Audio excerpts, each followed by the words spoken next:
The Dave Hooker Show, represented by Banks & Jones, Tennessee's trial attorneys. Play to win, banksjones.com. The Dave Hooker Show. A presentation of Off the Hook Sports. Objective insight, expertise, top guests. Available on YouTube, Apple, Spotify, and the Off the Hook Sports app. Download now for free. Also available on offthehooksports.com. I compute and obey. Now to Dave Hooker. Ready.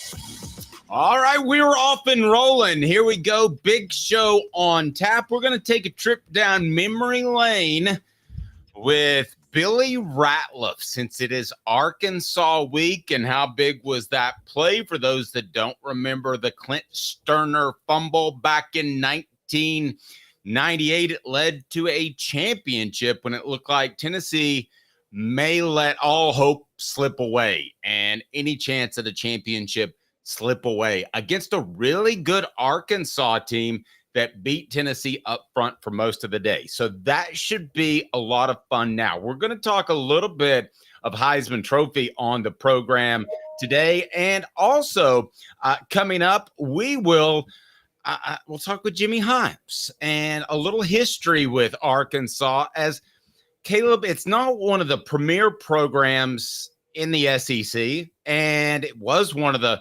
premier programs, I guess, in the Southwest Conference, but they have given Tennessee trouble for whatever reason. I don't think there's a common theme there, but we'll get to that with Jimmy Hyams here in a moment. First, how are you, sir? I'm good. How are you doing? Never better. Let's get off and rolling right now. Jimmy Hyams joins us. Nice enough to do so. Brought to you by Ray Varner Ford in Clinton. They are absolutely fantastic. We love Ray Varner and Ray Varner Ford. So local you trust, innovation you can afford. Ray Varner Ford. We've decided to put guest in the middle, Jimmy. Are you okay with that? I'm okay with that. I like having two wingmen. Yes, you're the meat and the media sandwich. So Top Gun. Let's Top Gun reference as well. Okay, so let's go ahead and dive into this. Please hit the like and subscribe button. Also, our poll question is on the YouTube right now. We want you to vote on that. And the question is pretty simple, Jimmy, and I'll get your thoughts on this first. Who's the better Heisman candidate right now? Is it Nico Iamaleava? By the way, Sam Pittman can't pronounce his name. I can't either. Yeah, we'll get to that in a little bit. But is it Nico or is it Dylan Sampson? As far as the best Heisman candidate right now? Right at this second. Dylan Sampson. It is. What do you think of his play? A lot of people questioning whether or not he could be a featured back in every down back. He reminds me a lot of Jalen Wright. He's a guy that came in as a sprinter, as did Jalen Wright. He was undersized, as was Jalen Wright. He's put on a lot of weight. He's maintained his speed. He's become a stronger running back. He's become a more durable running back. He's become pretty good in pass protection, which was his weakness when he got here. And he's a good receiver out of the backfield. He runs with good vision. He's got 10 touchdowns. Is that right? That is correct. Which I think leads the SEC. It was interesting that after game 1 or 2, Josh Heupel said that Sampson was a complete running back, which struck a chord with me because until this year he wasn't complete because he had trouble in pass protection. But he's put on some weight, and I think it's been really good weight, and I think he's one of the elite running backs in the SEC. Yep. And Caleb, how surprising is it that I think you would agree with that? We both had our questions about Sampson heading into the year. Yeah, I mean, I'm relatively surprised. I'm not ready to pound the gavel to say his pass pro is back yet. I saw one miss on a blocking screen against Oklahoma. That was his. Now he wasn't blatantly awful in that game, so I give him credit for that. But I'm not being good in the 3 games before that. I can't put too much stock in. I think those were 3 bad football teams that Tennessee played. I tell you what, Caleb has a high standard, Jimmy. Your thoughts? Well, I was going to say he's going to be put to the test with Tennessee's offensive tackles because Those guys aren't very good, and so there'll be more opportunities for Sampson to show what he can do in pass protection. I'm not saying he's great. He's not Jalen Hurd, but he's better. He's competent, and I think that's a step forward from where he was certainly 2 years ago and even last year. All right, Jimmy, we'll talk history of this, and I'm sure Caleb's going to have some numbers to throw out, but it was 1992 that Arkansas was brought into the SEC, and for whatever reason, Arkansas has given Tennessee problems at times. What are your thoughts on the history of this series? Is there any trend? Is there anything to that, or is that just happenstance? No, I think Arkansas has been dangerous for Tennessee. You mentioned 92. That was the first of a 3-game losing streak that ultimately cost John Majors his job. Look what happened in 1998. We all know that Tennessee was very fortunate to win that game. The very next year, Tennessee's ranked number 3 in the country. They played Arkansas. They're still in the national championship hunt, and they lose 28-24, which ironically was the same score by which they won the year before. But Arkansas's won 3 in a row when they played in Fayetteville. Now, granted, a couple of those Tennessee teams were terrible, but they have been problematic for Tennessee for a variety of reasons. Now, Tennessee's had some success against Arkansas. I mean, they had a 63-point game not that long ago, and I think Peyton Manning burned them for about 49 points when he was at Tennessee. But they have been a team that has been a tough out for Tennessee for a variety of reasons. And while I think Tennessee is going to beat Arkansas, I don't think it's going to be a cakewalk. Jimmy, I want to expound on that. And by the way, just so for those who don't know, that Arkansas team that beat them in 1992, Tennessee was number 4 at the time, and Arkansas finished that year 3-7-1. So that was a bad Arkansas team that beat them. It was. And then one year Peyton did struggle with them. I believe it was his last year, 97, where he had to come back towards the end. Do you think a lot of this was – how much of this do you think had to do with, I want to say, coaching wits? I mean, whatever we thought about Houston Nutt, he was a good in-game coach. And I think Fulmer openly said that Jimmy's and Joe's over X's and O's. Do you think a lot of times there has been a coaching mismatch in terms of in-game strategy for Tennessee and Arkansas? I don't know if I'd go that far. I do think that Houston Nutt was a really good motivator. And I think that helped Arkansas. Look, Arkansas outplayed Tennessee in 1998. Tennessee was very fortunate. Arkansas led that game 21-3 during the first half. And then Tennessee had that kind of incredible fumble recovery with less than 2 minutes left to lead them to a win. I don't know if I'd say coaching mismatches in those because I don't know what the series record is, but Tennessee leads it against Arkansas. And I've seen some games where Tennessee blew out Arkansas. And I saw Tennessee play a very good Cotton Bowl in 1990 when Chuck Webb ran for 250 yards. So I don't know if I think that Tennessee just completely got out-coached. I think sometimes you just have those kind of games where you just don't play that well. And perhaps that has been the issue. Okay, I want to ask you about that one in particular. But to Caleb's point, I don't think that Houston Nutt was a great in-game coach. I think calling the rollout with a Clint Sterner thing instead of just running the football, I thought that was that would have made our coaching IQ segment. I thought that was one of the dumbest things that I've ever seen, that they would even consider anything but running the football, which they had done all game behind the late Brandon Burlesworth. Yeah, that was a dumb call. I know he'd like to have it back, so would Sterner. And to put your quarterback in a position where Burlesworth stepped backward, there's a debate about how much Ratliff shoved him backward, but he stepped on the Burlesworth foot, stumble, fumble, Tennessee gets it. There was no reason for that. Just hand it off up the middle. You're not going to run the clock out completely, but if you run 3 plays and then punt, Tennessee's going to get it probably inside their 20-yard line, and there's going to be very little time left. So that was a dumb call. Okay, can I ask you about that night? You said it's the night is slightly before my time. I would have been 16, but it was the 1990 Cotton Bowl, correct? Yes, 1989 season, 90 Cotton Bowl. That's correct. Okay, I heard the rumor, and correct me if I'm wrong, I could be dead wrong, that Chuck Webb was about to break the Cotton Bowl record, rushing yards in the Cotton Bowl. And for some reason, I love Johnny Majors. I'm not trying to take a shot. He was great. But for some reason, he had some sort of bone to pick with Chuck Webb, and he didn't allow him to break that record. Have you ever heard anything slightly like that? No. Yeah, I mean, maybe there's nothing to that. But, I remember maybe it was because he was a freshman or wanted to put him in his place or something. But this series is interesting. And Jimmy, I forget the year, but it was Darren McFadden's group and Felix Jones when Tennessee went to Arkansas. And I felt like Tennessee was walking into an absolute hornet's nest. Game day was in Fayetteville for the first time. That was the one that I felt like Arkansas truly had the better team on that day, and I'm not sure that it was close. Do you remember the year on that? Yeah, I think it was 2006. I was just looking at the series record when you brought that up, and Tennessee lost that game 31-14. I think Arkansas had another pretty good running back named Felix Jones, but McFadden was the dude. He was the guy, and they handled Tennessee. I'm not even sure. I think the score was that close, but I believe it was 06, 31-14 is when you're talking about. And I think there was a lightning delay that kind of got Arkansas off kilter a little bit, or it would have been worse.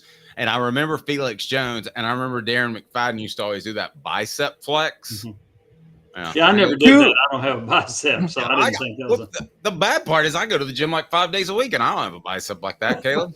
To that point, though, we have to give credit where credit is due. The very next year, Arkansas came to Knoxville, and John Chavis probably had his greatest defensive game plan, I think, ever as a defensive coordinator, if you guys remember, because John Chavis, who was a career, loved pressure, loved that zone blitz, completely changed up his defense for Darren McFadden and Felix Jones, and just basically ran a whole defense of everybody stay home. He had 2 spies the entire game, and Tennessee dominated Arkansas at Neyland Stadium that year, and may have cost Darren McFadden the Heisman, I think.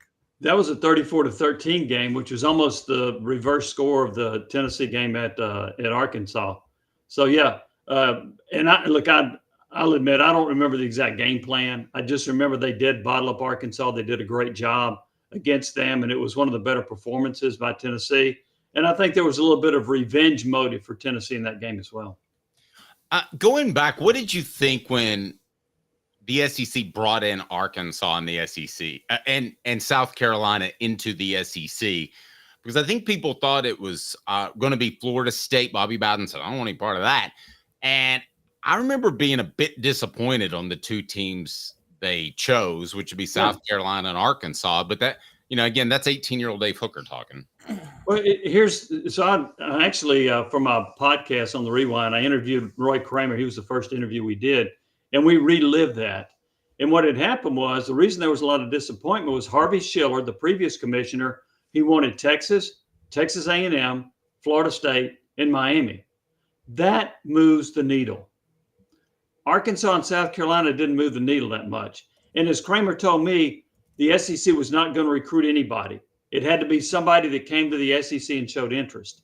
Arkansas was interested because they were the only team outside of Texas in the Southwest Conference. And South Carolina was interested because they were an independent. And so they called the SEC, and the SEC said, okay, we'll take you. So they expanded, which also gave me the ability to have a conference championship game. But, that was not met with great excitement, as I recall. Arkansas was a good program. They were better than South Carolina. South Carolina was a run-of-the-mill program. So I don't remember great excitement when those 2 were added. The show represented by Banks & Jones, Tennessee's trial attorney, banksandjones.com. I remind you, Jimmy's appearance is brought to you by Ray Varner Ford. We greatly appreciate them. It is time for today's tough question, and that's brought to you by our good friends at Ray Varner Ford. Today's tough question. Take a side. Take a stand. The Dave Hooker Show, a presentation of offthehooksports.com.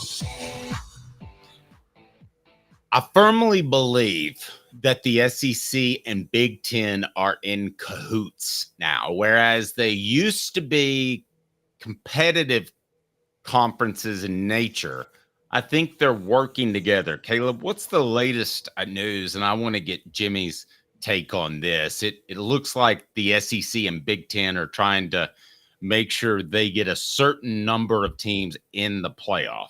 Yeah, so athletic directors from both conferences are set to meet in Nashville next week to discuss a potential scheduling alliance and their preference for auto bids in the future CFP format.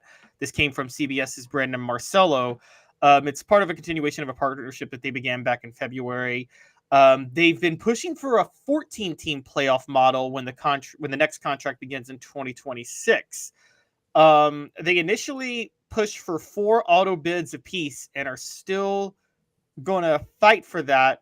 But now they're also countering with a potential 3-3-2-2-1 model, which would guarantee 3 spots for each conference, including a first-round bye for each league's respective champion. The Big 12 and ACC each get 2 auto bids, and then 1 guaranteed spot held for the top-ranked group of 5 champion. And then that would just leave 3 at-large bids for the top 3 teams, which are honestly inevitably going to come from the SEC and the Big Ten. So let me get your thoughts, Jimmy, on the Big Ten and the SEC getting auto bids. And then I have a bit of a conspiracy theory I'm going to throw your way. Off the cuff, I don't like it. Me neither. First off, I think it's stupid to go from 12 to 14. If you're going to expand, make it 16 so that everybody plays each weekend. Why would you do 14? That doesn't make any sense to me. The other thing is you got a college football playoff committee that's going to make these selections. And I know that you're talking about the Big Ten, SEC want the automatic bids. They're going to get, each of them's going to get, well, the SEC for sure is going to get 4, if not 5 teams, heck, maybe 6. The Big Ten's going to get at least 3 or 4. I don't see the need for it. I don't like it. I think it's, I don't know, self-serving comes to mind about your conference. And I do think they're the 2 best conferences. I get that. But I think you should at least do something to earn it on the field. And I think after this year's college football selection committee of the 12 teams, it's going to be loaded with the SEC and the Big Ten, right? I mean, those 2 teams are going to combine for, 9 of the 12 spots, you think? True. Maybe 8. Yeah, Jimmy, let me offer this theory, and you can tell me if I'm crazy. Okay, so I look at the Big Ten, which can we all agree has always been top heavy? Would we all agree with that? Okay. Yeah. And I think the SEC is not maybe a little top heavy this year, but I think that the SEC is each year going to get a minimum of 4 teams in, and maybe in some cases 5. Mm-hmm. So based off the current scenario that we have, the Big Ten, however, I don't think can make that claim from year to year. Traditionally, I don't think they'll have that many teams. Here's my conspiracy theory, and Jimmy, you shot down a lot of conspiracy theories that I've had, and you've been right. But I believe the SEC and Big Ten are working together now, and the SEC is actually backing this for the Big Ten's sake because they want eventually a super conference. Somebody wants a super conference. I don't know who that person is anymore because it's probably not the NCAA, but I think somebody wants a super conference that's a level above what we would call Division I now. Am I insane for thinking that? No, and I think we're headed to a super conference, and I think both the SEC and the Big Ten want that. Then the question is who comes along with them, because you can't have a super conference with 30 teams. Right. You're going to have, in my opinion, over 50 and maybe 60 to do that. And so then who's going to be the czar or the commissioner of this league? I don't know. You still have to have a governing body. I don't know if it's going to be the NCAA or you'll totally break off from them. I don't know. Then if you do it, it's got to be football only, right? Because you can't break off from the NCAA in men's basketball. Look how lucrative that is and how many teams are involved with that. So you can't do that. But I do think Dave, I would agree with you that they are trying to mold together and get along and make sure that they kind of protect themselves. And I think they are headed toward a super conference with anywhere between 50 or 60 teams. I have to be honest. I was expecting this from Jimmy. That's crazy. Okay, I didn't get that, so that's good. So the poll question that's on our YouTube page, and then Caleb jump in here, is now a super conference will happen in 5 years, in 6 to 10, or never. 74% of you think that's in 5 years. 26% say in 6 to 10. Nobody's voted never. Seems inevitable, Caleb.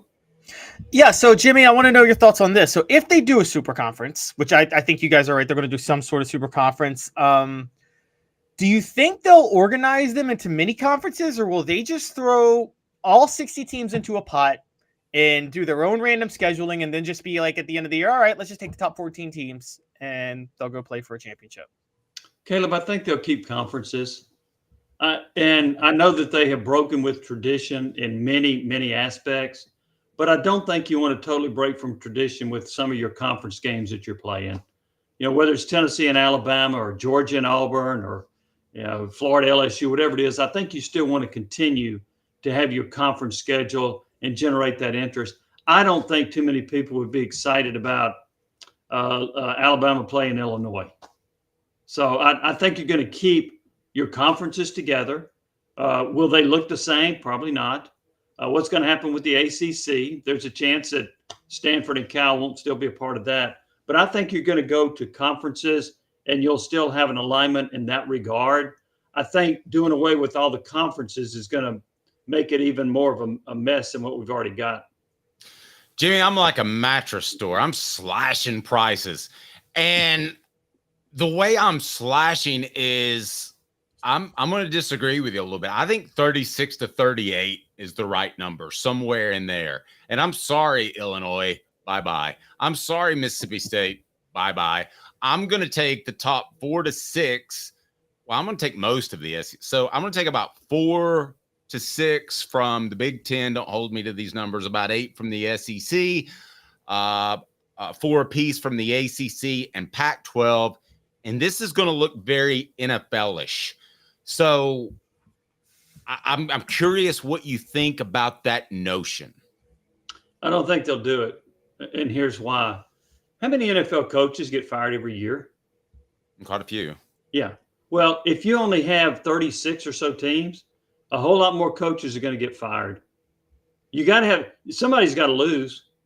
And a lot of these teams that think they're really good, they don't want to go 4-8 or 5-7 or 6-6. And that will happen if you limit the number of teams within your power conference. That's why I think they will invite some teams like Mississippi State that they can beat up on. So that's why I think the number is going to be larger, because not everybody can win, and not everybody really is a national championship caliber team. So that or a college football playoff team. So that's why I think they'll have more teams in there just to have somebody to beat up on. Let me ask you this, though, Jim, for just a second. And that is, in my world of 36 to 38 teams, you're right. Some guys are going to be on the outside looking in. But I think there's a number that the television networks could lay out and they would make it happen for money because everybody's greedy at that level. My argument for it is that Tennessee-Kent State game should never happen.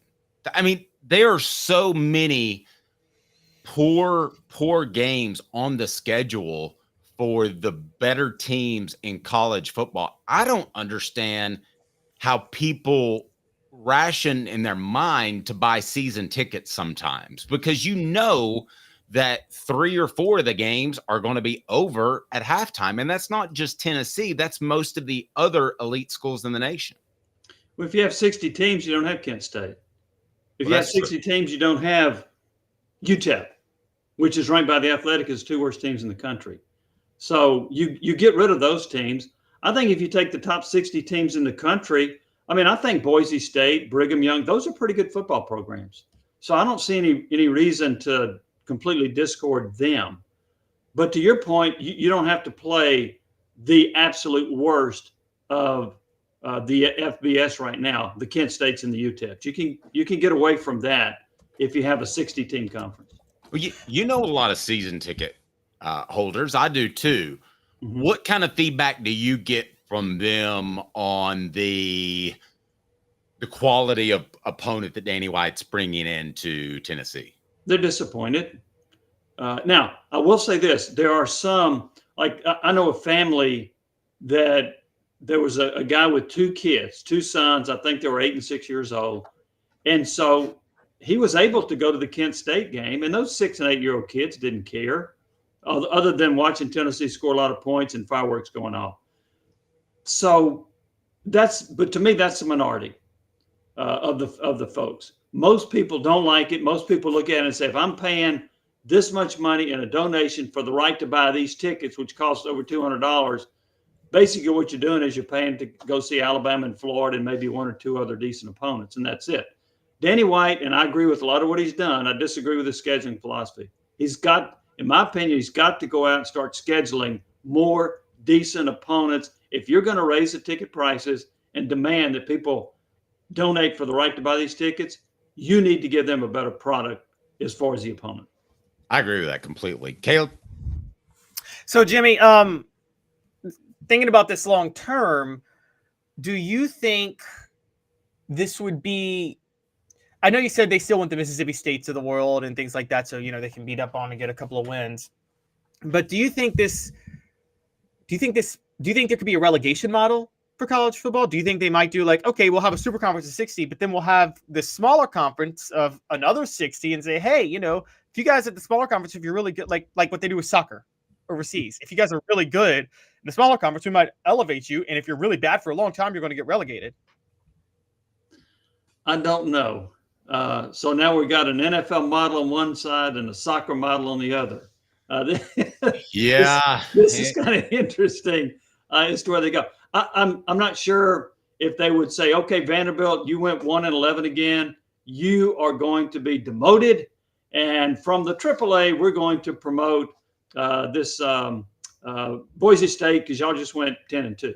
I don't know if they would go to that. I think they're going to try to lock in to this is what you are. And I'm not sure if there are going to be demotions and promotions along the way. It would be an interesting concept to do that. And I've heard it floated out there. I just don't know how realistic it would be to implement that. That's crazy. I don't like anything about it. Caleb, I know you brought it up before. I think it's great for the sport. It would make the sport so much more fun. Yeah, I think Jimmy was very politically correct in his answer, not insulting the concept. But I got nothing for that. Jimmy, great stuff as always, buddy. How do we follow your work? Off the Hook Sports. Yep. So we're writing game day columns there, and of course the podcast. And then with my with the podcast I'm doing on the Rewind on Full Disclosure, our most recent. Well, we just launched Randy Sanders, which got a lot of hits. And then we now we just interviewed Robert Peace, and one of the reasons we did Robert Peace, he was going to commit to Arkansas. It was a done deal, and Randy Sanders went in there and stayed at his house from the morning until he slept in their house and on their couch, and was able to convince Robert Peace to go to Tennessee. We thought we'd launch it because it's Arkansas week, and Peace was so close to going to Arkansas, which is where his uncle was a coach. So you can follow that one. We'll launch that Thursday at 1:00. We've had a lot of fun with these interviews, but that's also where you can follow us. Little did Randy know at the time that Robert Peace would come to Tennessee and leave with one of Philip Fulmer's daughters. Well, and what's funny about that is that Robert's mother, Carol, said, I don't want you going to Tennessee because if you do, you're going to marry one of those Tennessee girls and you're not coming back to Ruston, Louisiana. Little did she know it would be the head coach's daughter. But she was pretty prophetic with that one. Sounds like a song. Sounds like a song. Jerry, have a blessed day, sir. We appreciate you. All right, guys. Take care. All right. So excited. Billy Ratliff up next. I already see him in the queue. We're going to be ready to rock. Billy Ratliff saved a national championship for the Vols. Billy Ratliff is a great man. Billy Ratliff blew up that Arkansas offensive line, and we're going to have some fun with him next. It's Arkansas week, and also he has some fantastic prints. So go ahead and hit like and subscribe. And Caleb, let's think about this for a second.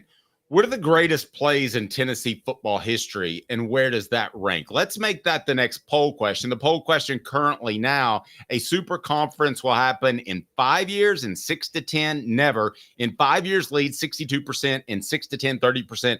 Nobody thinks never. Billy, I'm sorry, I got to take 2 minutes and pay the bills, and then I'll be right with you. My man, Billy Ratliff, up next off the Hook Sports. 19 years this year. I've been in the community since 1993. You're getting a lot of information. Unlike when you were working, they made the choice for you. Now you have to make the choice. Come to us and let us help you make it easy. Call Medicare Misty, MedicareMisty.com or 423-777-5577. Let us help them sleep at night. And we call her Medicare Misty. Now in its 45th year, the second and third generations continue Joe Neubert's commitment. His vision of what this business needed to be, we still try to live up to that. If we wouldn't put our family in it, we're not going to put their family in it. If you're going to say that you're doing the best work in Knoxville, now saying it's one thing, producing it and providing it's another.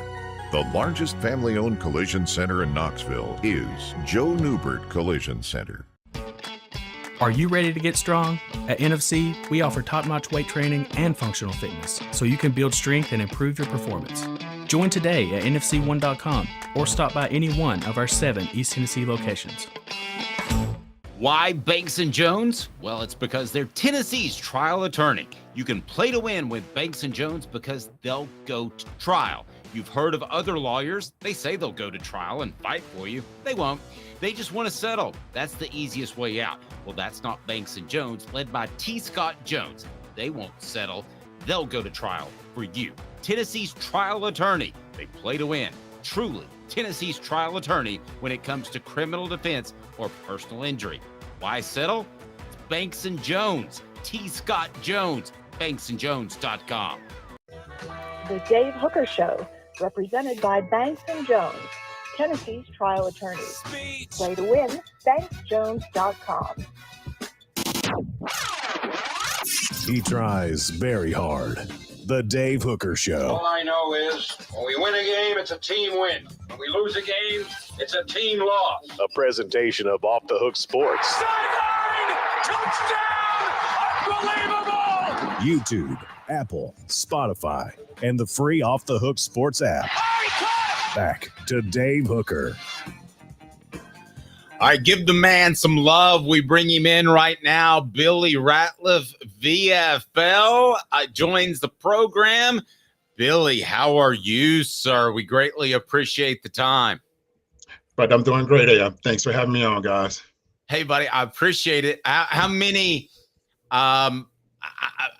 people bring up Arkansas? And for those young ones out there that might not know, Billy Ratliff is the one that blew up the offensive line. And we'll talk about that incredible play, the fumble that helped the Vols, that saved the Vols national championship hopes. Billy, when Arkansas comes around, how many people bring up that game to you? It's a huge deal when this week comes around, guys. And it's funny because my son, he's never watched me play. And just recently, he's just got really involved with his dad when it comes to football. And he had a teammate, brother, asked him to interview me about the Arkansas game. And he's like, it's going to cost you if you're going to interview my dad, man. I'm like, what are you charging people to interview me? I'm supposed to be getting paid, right? And it was funny, man, just hearing the kids think about those days. And I can't believe they remember it. Well, I remember it like it was yesterday. I mean, for those that don't remember, and Caleb, you take over. I mean, Arkansas had kind of pushed you guys around, and you've talked about that in the book, Celebrate 98. If anybody would like to order a copy of that, feel free. It's on my website. But Caleb, go right ahead. I didn't mean to cut you off. That's okay. So Billy, I don't know if you know this, but it's great to meet you, by the way. You have some competition now, because to me that is the greatest play in Tennessee history. But as you know, 13 years later, Arkansas countered with their own version of the greatest play in the history of the series with Tennessee and Arkansas when Joe Adams fielded a punt return, and I think broke the tackle from every single Tennessee player on the field. I don't know if you've seen that one. Yes, So, I did. which plays wilder and which plays greater, without any bias? Normally, I don't pat myself on the back, but I'm gonna have to say the fumble. I mean, it's history. I mean, we got a championship out of it, so it's a no-brainer when it comes between the two plays. Yeah, absolutely a no-brainer. So, Billy, you've told me this story a couple of times. Again, it's in the book, and I'm not necessarily pushing the book, but I mentioned it twice. You can order it on offthehooksports.com. But Billy, the crazy part about that game is you weren't supposed to be in at that time.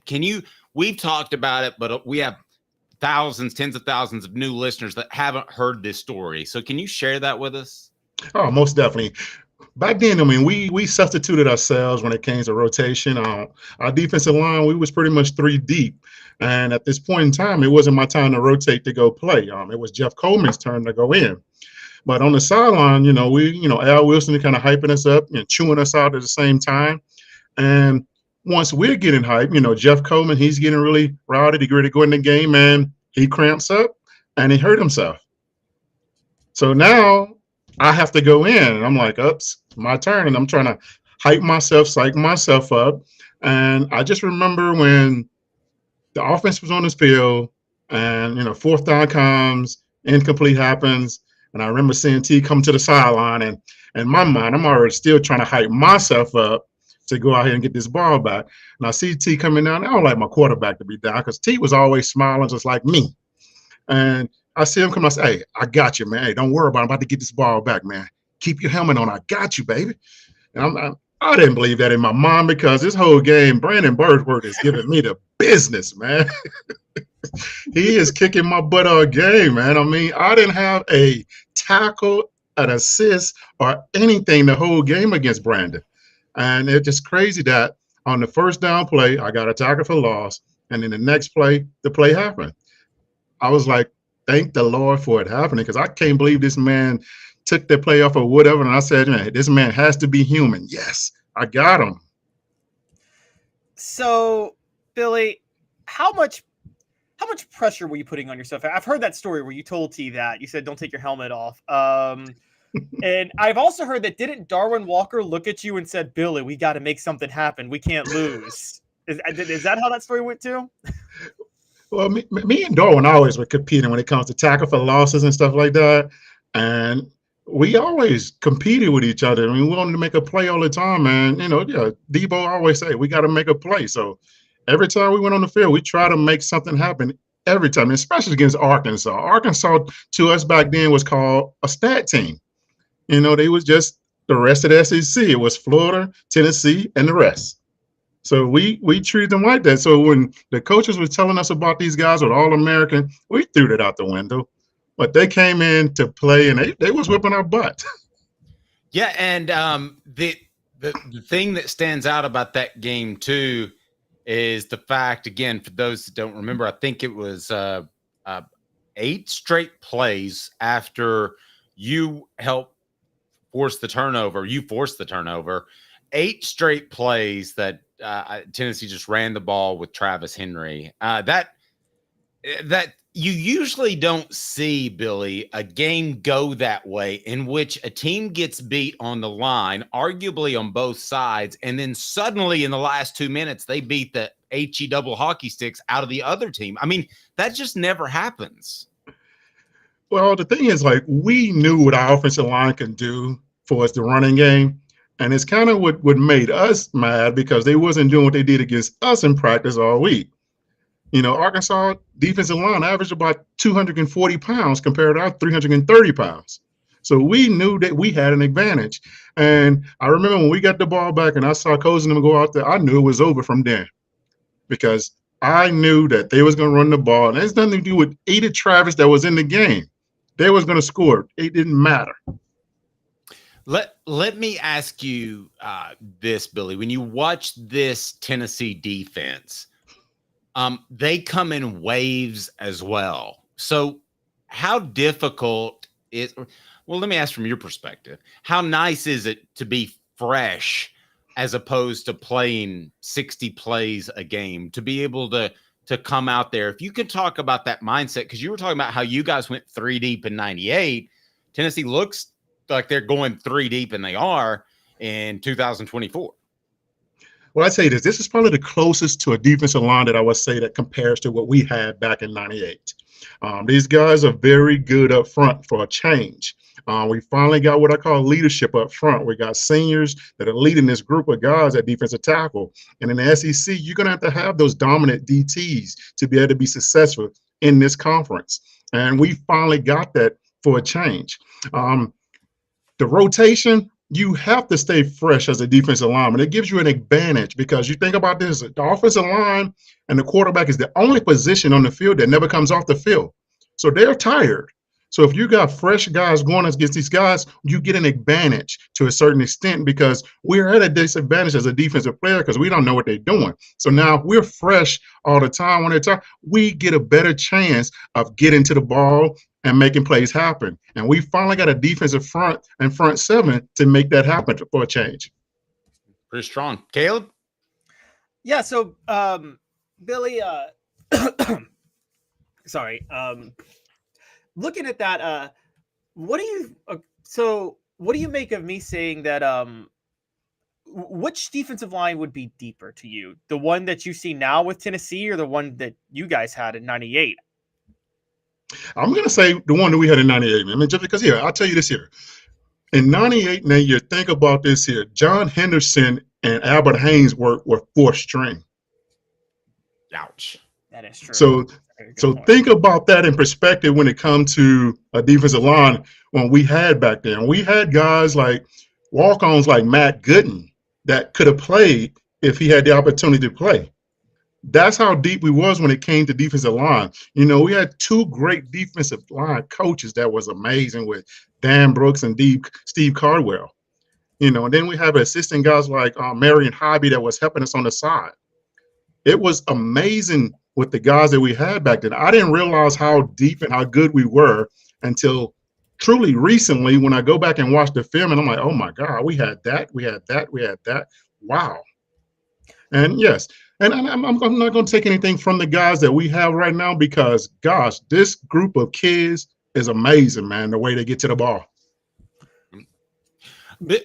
Billy, I want to talk about your print. I don't know if you have a sample of it. And I think, Caleb, did you want to pull something up or something? You'd mentioned something. First of all, how can people get a hold of you? Your print is awesome. The actual play in which you caused the fumble. How do people get a hold of you if they want to purchase that? You can contact me on Facebook, either Twitter, X, whatever they call it now, Instagram. My Twitter is @Ratliff40. My Instagram is BigWorm40. That's BIGWRM40. And then, of course, Facebook is my first and last name. All right. What was your Twitter again there before Caleb? Twitter, it is Ratliff, RATLIFF40. I like it. Caleb? Billy, you are leading right now. I had the poll question we have up that people are voting on is what is the greatest play in Tennessee history? And it's the stumble and fumble, the Juwan Jennings Hail Mary catch, the James Banks Hail Mary catch at Florida, or something else. You're not just leading with the plurality. You're leading with the majority, 51%. The rest of those aren't close, Caleb. The Juwan Jennings one against George is close. I don't know about all of that. At any point on the sideline, did you specifically think, we've blown it. This was so special and this isn't going to happen? Or did you truly have that inner belief even when things didn't look good against Arkansas? I'll be honest with you. I'm a winner, man. I never think about losing, and when losing comes in my head, it makes me fight even harder. You know, I don't understand how people quit even when you're down by 100 points. I'm still trying to win against the man across from me. So that time we was losing, I still didn't think we was going to lose that game. I never even thought that the process was going to happen that way. I knew if we can get the ball back, we still got a chance to win the game. The other thing I want to talk to Billy about is what he overcame just to be on the field.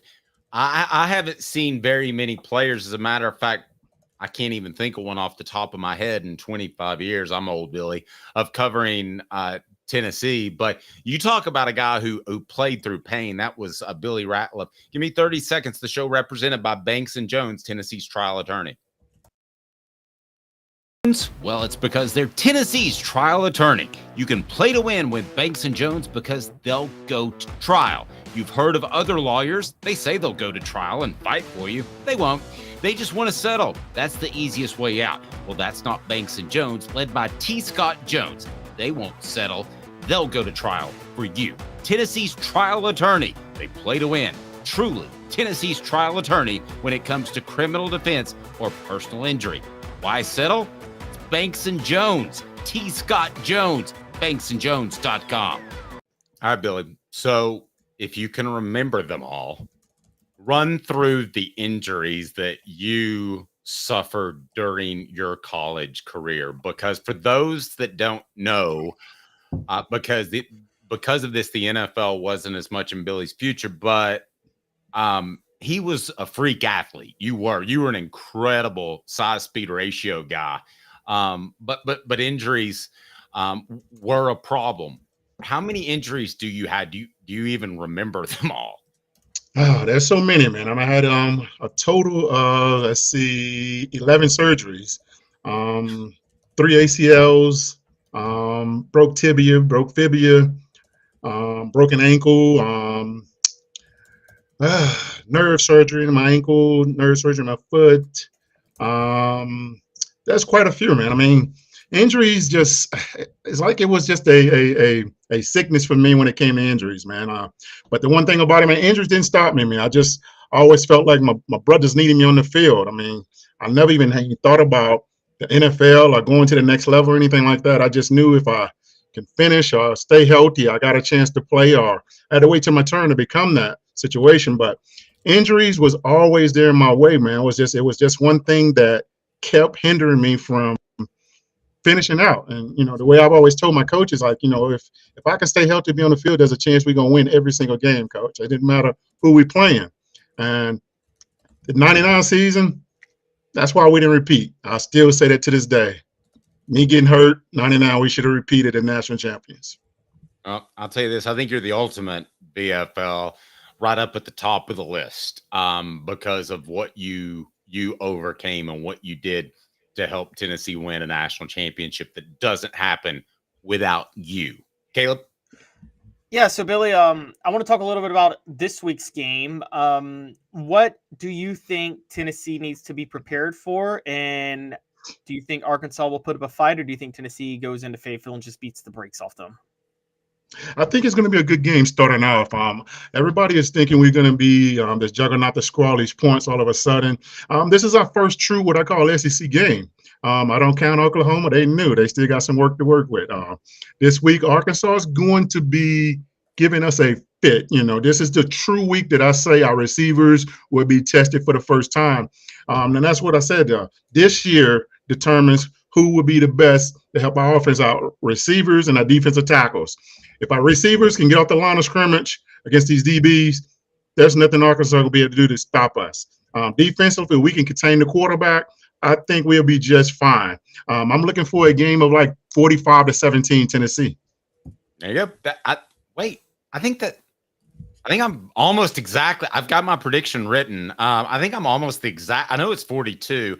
So, Billy, great minds think alike, buddy. Yes, sir. All right, buddy. Have a blessed day. Again, if anybody wants to connect with Billy to get his print, which is fantastic, you can reach out to me or you can reach out to Billy. It's on Facebook and Twitter. And Billy, it means a lot, man. I appreciate you. You're the ultimate BFL. Hey, thank you guys for having me on, man. Thanks, buddy. How awesome is that? Billy Ratliff. And you talk about the ultimate BFL, Caleb. I mean that. I'm not just saying that because he played through so many injuries, and nowadays guys would opt out and that sort of thing, and they might hold themselves out. Their agent might have something to say about it. But That wasn't Billy Ratliff.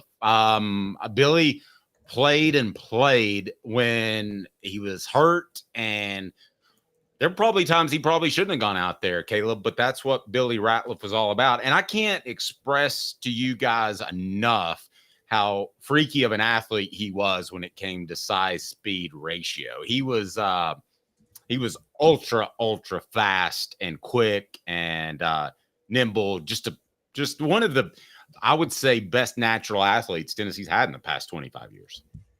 Oh, I believe that. One of the things that shocked, people don't talk about this, but he just brought it up with John Henderson and Albert Haynesworth. And John Henderson was a physical freak in college, and Billy Ratliff he had to get hurt before John Henderson came into the game, started playing.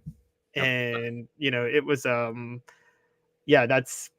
totally agree. He, in that 99 team was loaded. Losing him was a killer that year. The ultimate volunteer. We want to encourage you to volunteer, to give back to all of those that were affected by the storms that ravaged East Tennessee and the North Carolina area. I've done some vetting here, and that's the Hurricane Relief Fund that's right there that you can be a part of. We don't get anything out of this, but there are a lot of national charities, I think that you would agree, Caleb, that have significant overhead and the money really never gets to the people that need it. I've vetted this one so people can give and feel good about it and know that it's going to help those people that in some cases had their entire town wiped away. So you're in our thoughts and prayers, and that means a lot, but also cash helps. And I will tell you this too. I know there are a lot of drives to get them water and get other stuff. I've been a part of those drives, like when the Gatlinburg fires. Sometimes, I don't want this to sound hardcore, but sometimes it gets so piled up that the stuff can end up going bad. So you're better off just giving cash. I mean, it really is the case. I took a truckload from Chattanooga one time with the the fires in Gatlinburg. And Caleb, they basically didn't know where to put it. They had to put it in a storage unit. And I'm sure some of it, I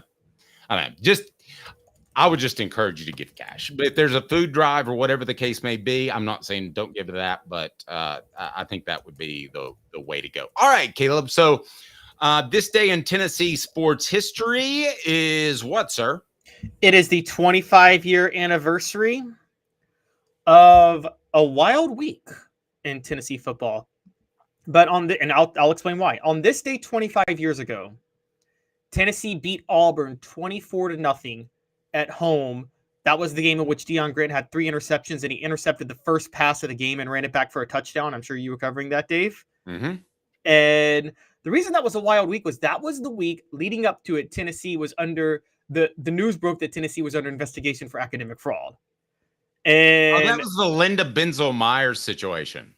And most people believe that Philip Fulmer, while under investigation for that, cut a deal with the NCAA to ask them to look the other way and ratted out Alabama. Okay. The latter part of that, I don't adhere to. But I will tell you with the Linda Benzel-Myers situation. You ready for an Uncle Dave story? Sure. Okay. So Linda Benzel-Myers, for those of you that don't know, thought she was doing a fantastic thing when she was a professor at the University of Tennessee. So during that time, she started raising a ruckus how all of the UT players were taking something called urban studies, which I'm not going to argue with her. That was probably just a setup major in order to make sure that you're keeping up with your academic progress. And I don't know how much it really helps you. I don't think an urban studies major helps you nearly as much as an engineering major. So, but I went to her office and I thought, let me interview her about that. And Caleb, this is one of the funniest things, the gotcha moments. Hit like and subscribe if you appreciate that, because I asked her about her suit, her claims, and she had gone and gotten this some sort of journalistic sort of through police. Anyway, so point is, the Tennessee players could major in urban studies, which was easier so they could focus on football. Okay. Her contention was they're giving them a major with nothing of no value. I said, do you know that players can come back to school at any point for free and get other degrees? And Caleb, she just goes, her mouth just dropped open. So she thought she had something and didn't even do her full research on this. Yeah. Fred White, Dwayne Goodrich, they came back and graduated years after their playing days. Reggie Cobb, the late Reggie Cobb, did the same thing. All of those guys have that option. So if they got a meaningless degree in urban studies, who cares? If they were determined to be a business major, they could come back and get that degree, Caleb. It was absolutely the most absurd, baseless thing I've ever heard. Now, that being said, I do think players were funneled to take urban studies classes so that they could spend more time on football. I don't have any doubt about that. But Caleb, as long as the door's open for you to return, what's wrong with that?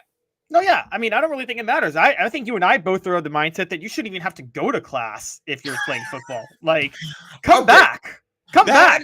That is actually a discussion I had, I think, with John Adams earlier this week. Given the NIL and all of that, do you expect players to go to class anymore? No. I mean, there's billions of dollars, not billions. There's hundreds of millions of dollars on the line, right? Exactly. Okay, so speaking my language, let's just pick a guy. Let's say Andre Couric. Okay, let's say Andre Couric has a physical game against Arkansas, and he's sore, and he feels like he's been in a car wreck because that's how you feel. Cooper Mays describes it as you feel it in your bones, you feel it in your skeleton. And let's say he lays his head down after returning from Fayetteville at 5 a.m.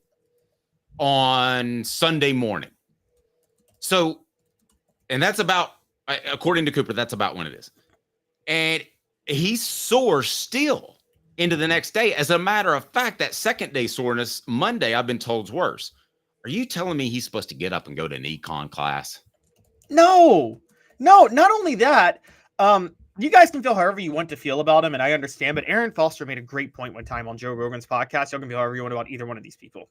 But like, Arian Foster said that he wanted to major in, I think it was like psychology or something like that. And the coaches told him, you can't do that. That conflicts with your football schedule. So they're not even allowed to major in certain things because it conflicts with their football schedule. But then you tell them, oh, they're student athletes. Students comes first and they got to focus on academics. No, they don't. Let them focus on football and come back for a real degree afterward. I agree with that. And that's an advantage that schools like Tennessee will always have over other schools, because there is actually money. Did you know this, Caleb, that exchanges hands between the athletic department and the school? It has to be like that for some reason. So the athletic department actually does pay. It's not like they just open the doors and say, come on in. So there is money that exchanges hands. So that's why, Illinois got brought up. I don't know that Illinois is a part of a super conference because I don't know that they can afford that. I'll tell you what you can afford. You can afford being a member of Hooker's Corner for more recruiting news and more. That's right. You have the opportunity to win a couple of different prizes. At the end of this week, we're giving away the Pick Six. Six glossy photos. Thanks to our friends at Sports Treasures, over 5 million sports treasures. And if you're a paid member, you'll qualify for that. And a Dylan Sampson autographed helmet will be our October prize. So sign up, $9.98, more interaction with me and Caleb Calhoun. And if you prefer not to spend the cash, you can do that. And you can be a part of Hooker's Corner as a free member. Now, why would I want to do that, you might say? Well, I'm going to go ahead and tell you why you would want to do that, because you can be a part of Rick Terry's Great 8 Garmin Challenge. That's right. You can win a Garmin watch brought to you by Rick Terry Jewelry Design. You can get those Fire Opals, very affordable. They're Knoxville's jeweler, and they're fantastic. And I picked up the Dylan Sampson helmet yesterday, and it looks great. And I call them up now. And the question I have for you is why is he not more of a Heisman candidate? Because I'm comparing him to Boise State's running back who's getting Heisman talk, and he has better numbers, but he's played a lot more. Coming up with Caleb Calhoun, I'm Dave Hooker. 5 balls to watch for the Arkansas game. Also, before the end of the program, stat of the day, 4 reasons Arkansas will not upset. You can bank on it, brought to you by Commercial Bank. And Sam Pittman has a little bit of trouble with this. Iamaleava. While Caleb's all over Sam Pittman's rear end, and I'm like, no, man, he's just made a little mistake. Maybe. Hang tight. 2 minutes off the hook sports. He's Caleb Calhoun. I'm Dave Hooker. 19 years this year. I've been in the community since 1993. You're getting a lot of information. Unlike when you were working, they made the choice for you. Now you have to make the choice. Come to us and let us help you make it easy. Call Medicare Misty, MedicareMisty.com or 423-777-5577. Let us help them sleep at night. And we call her Medicare Misty.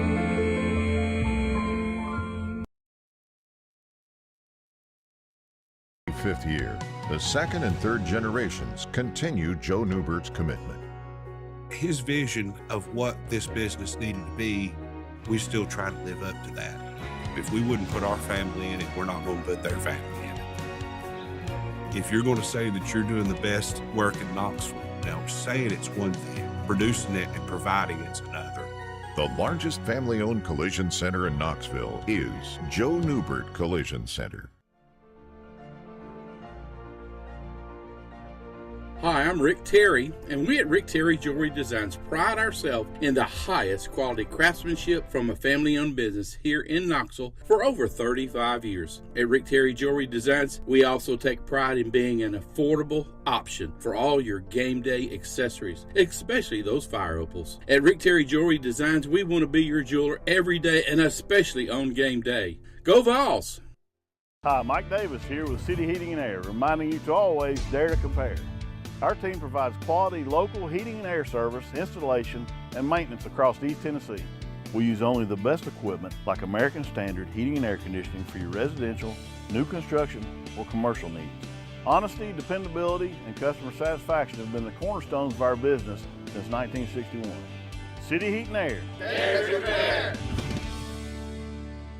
With our brand new location on Emory Road, Eye Care Optical is bringing East Tennessee's best eye care to your neighborhood. Doctors Johnston and Combs offer unmatched expertise and care without a trip to Knoxville. Eye Care Optical, now in Powell. When the lights turn on and the game begins, you need a team you can rely on. Ray Varner Ford in Clinton's strong lineup of vehicles is crafted with the same dedication and hard work that drives our community. Experience quality and value in this pre-owned 2018 Ford Mustang convertible, $24,550, 2023 Ford Bronco Sport Big Bend, $29,789, 2022 Ford Escape SEL all-wheel drive, $26,975. Local you trust, pre-owned vehicles you can afford. Ray Varner Ford, built for the game. The Dave Hooker Show, represented by Banks & Jones, Tennessee's trial attorneys. Play to win, banksjones.com. Who's this guy? Hello, wizard. The Dave Hooker Show, a presentation of Off the Hook Sports, YouTube, Apple, Spotify, and the free Off the Hook Sports app. Back to Dave Hooker. Coming up this day in Tennessee, stat of the day coming up here momentarily. We want to get to 5 balls to watch versus the Hogs. Set up a new poll question. Do you expect Tennessee's players to go to class? How about that? That's a pretty good poll question. Go ahead and pop that up there. As if you can please hit that like button, we would greatly appreciate it. Also, I would greatly appreciate it if you could ring that bell, get the notifications on, because we're going to visit with Cooper Mays, I think later today. So we'll get a pre-game look at the Arkansas Razorbacks. So 5 balls to watch versus the Hogs. All right, let's go ahead and get it started. Give me number 5 as we count them down, Caleb. Okay, so number 5 is do you want to 4 downs this? No, I'm going to 4 downs the next one. Go ahead. Oh, 5 okay, balls to watch, Caleb Calhoun. Give me I'm that. sorry. That's all right. Number 5 is Dylan Sampson. Now, Arkansas started out with a pretty good rush defense. They've had a pretty good one. They held Oklahoma State in check, but they just allowed Le'Veon Moss of Texas A&M to get 117 yards on 13 carries. If Le'Veon Moss can do that, Dylan Sampson can get 200 yards on 13 carries. So, yep, and it's not really a committee thing. I mean, I know Deshaun Bishop's good, but let's be honest, Dylan is the guy that you want to go to. I went 30 deep in Heisman odds this morning, and Dylan Sampson was not anywhere on the list. Do you think it's just the perception that Tennessee is a passing school, and that's why he's not getting his due? Because if he's among the top 30 Heisman candidates, isn't he? He absolutely should be. I mean, he's got 10 touchdowns. It's insane that he's not. Man, I was racking my brain writing this column this morning. I'm like, why is he not even being mentioned? Is it because he and Bishop look a little bit similar? I mean, I don't know. Who's next? What ball do we need to keep an eye on? By the way, I'll go ahead and make my projection. Dylan Sampson will have a $150 against the next 2 opponents. I think this is going to be a passing game. Hey now. All right, go ahead. All right, number 4 for me is Brew McCoy. Noah Thomas of A&M just had 6 catches for 109 yards. He is 6'6", so these big receivers give Arkansas trouble. The week before, Keandre Lambert-Smith of Auburn had 5 catches for 156 yards and 2 touchdowns. Brew McCoy was worked a little bit more into the offense against Oklahoma. I think this game is finally the game where Brew McCoy proves he's the number 1 receiver and goes off. Hey now. I think he's already proven it. And Tim Banks said this at his press conference yesterday, said that he did the right thing in running the right routes that set up many of the Vols' explosive plays. So I think Kelsey Pope, right? Oh, yes, Kelsey Pope. I don't know why Tim Banks would say that. Sorry about that. But yes, Kelsey said that yesterday. Kelsey Pope, Tennessee's receivers coach, is that Brew is getting people open, which we long thought would be the case. All right, let's get to the third most important ball, brought to you in part by our good friends at Chattanooga Mortgage. Congratulations, your home search just got easier. Buying a home in Chattanooga has never been easier with Chattanooga Mortgage. You can click right below. What else, Caleb? Number 3 is Keenan Peely. Taylon Green is not that accurate of a passer, but Arkansas's offense is dangerous because he is a dual threat quarterback. I think they're going to want to turn Arian Carter loose to still make a lot of plays. Keenan Peely is the one who's going to have to stay at home. I trust him to. I mean, he was so good at doing it. Jackson Arnold was also a dual threat. And Keenan Peely staying at home is the reason Jackson Arnold got benched and is now no longer the starter. But Michael Hawkins was more of a dual threat, and for what it's worth, did have 2 touchdowns for Oklahoma on the final quarter. Don't know if that's something that's going to be a long-term thing, but Taylon Green is much more like Michael Hawkins than Jackson Arnold. So this will be a test for Keenan Peely, and he's really, really got to stay at home. Okay, so we're down to number 2. As I remind you, portions of the program brought to you by the Hemp House, the premier hemp dispensary online with a wide variety, great selection, and strict standards to ensure you only receive the best in CBD or Delta products. Hemp House Chat with 2Ts.com. Hemp House Chat with 2Ts.com. Use the promo code HOOK for 10% off. HOOK for 10% off. Who's next, Caleb? Number 2 is James Pierce Jr. Is this the game where he gets a sack, Caleb? Yes or no? Yes. Now, last week, Arkansas gave up 2 sacks to Nick Sorton of A&M. Sorton is built more like a Tyree West type player. He's like 285 pounds. So he's more of an end who plays up on the line, a hybrid 3 technique, 5 technique. But they also gave up 2 sacks earlier in the year to Obi Ezigbo of Oklahoma State, who is a pure edge rusher, just like James Pierce. So in reality on this, Dave, it depends on which side they run to. I think enough has happened at this point, and there have been enough storylines out there that Arkansas is going to be the first team to not go out of their way to avoid James Pierce, because it's the book is out on Tennessee's defensive line just being impossible to run anywhere now. So I don't think they're going to make as much of an effort to avoid him as other teams have, which is why James Pierce goes off. I agree with you completely. That tends to come around when you realize that just because you're running away from James Pierce doesn't mean you're going to have success. And that has been the case with Tennessee's opponents. They haven't had success just staying away from Pierce, or adding extra protection from Pierce. That's opened up people on the other side. So 110% agree. You mentioned how Tyler Barron benefited, was it 2 years ago with Byron Young on the other side? So I think you're seeing that with James Pierce, but I think it flip-flops this week. So good job, Caleb. Who's next? Yep. And number 1 is the Avi Nico Iamaleava. I think Arkansas's offense will test Tennessee more than anybody else. And this will be the first game that Tennessee, it's not that it'll be close necessarily, although I'll give you guys my thoughts on that in a couple of days, but I do think it's the type of game, it'll be the first game that if Tennessee wins, it'll have to be because Nico Iamaleava made some very key plays with his arm. Yes. And I think the only way that Tennessee loses this game is twofold. And you mentioned both of them, because the Arkansas quarterback Green can run around. If Tennessee doesn't have proper discipline, he could make this a real football game.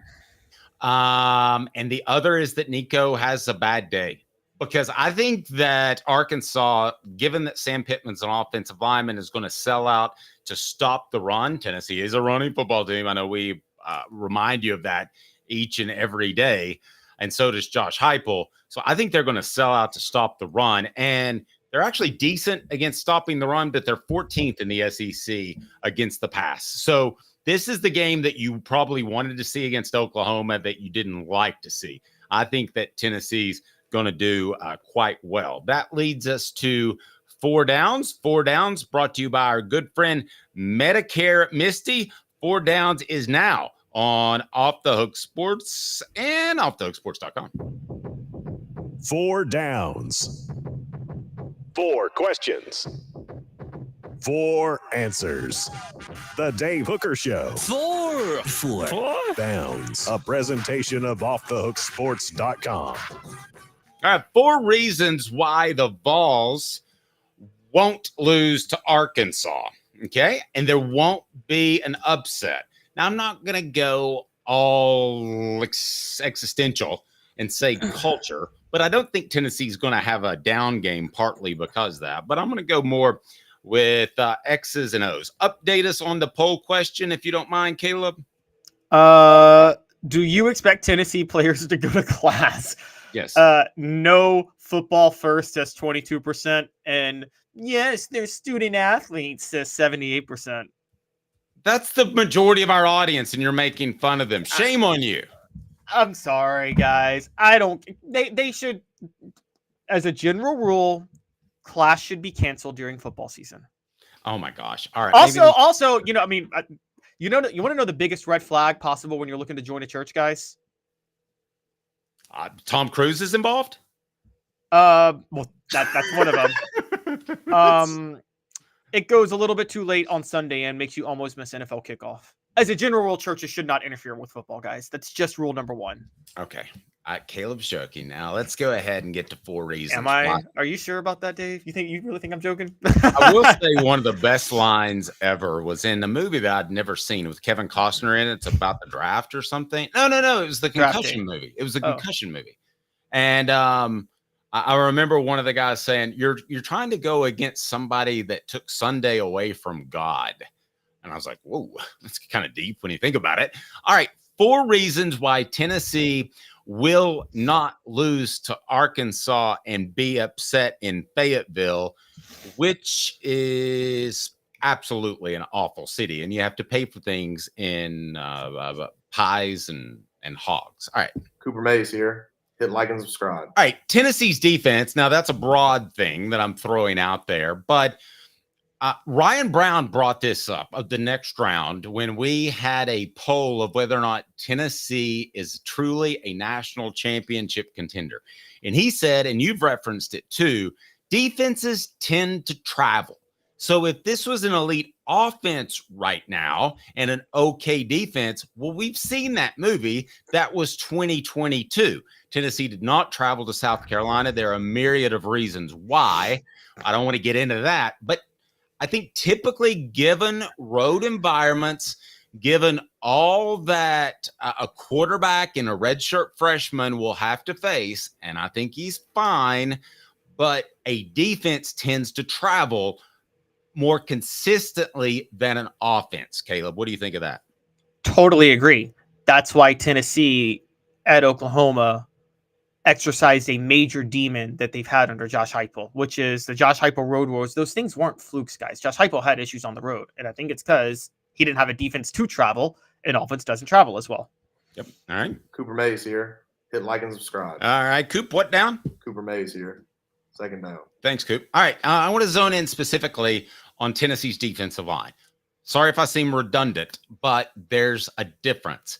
The Vols defensive line can win the game for Tennessee, but it can also lose it. If Tennessee isn't disciplined in the running game, Arkansas quarterback Taylor Green, who's the sixth leading rusher in the SEC, the rest of them are running backs. He's the top rusher at quarterback, could make it a long day for Tennessee. However, here's the caveat. If you haven't done the right thing during practice, or you go out there and blow assignments, Caleb, they don't have to stick with you. They can put somebody else in there. So the depth not only helps Tennessee stay fresh, but if somebody's having a bad game, pull him. I don't care who it is. Every one of these players, including James Pierce, are replaceable for a game.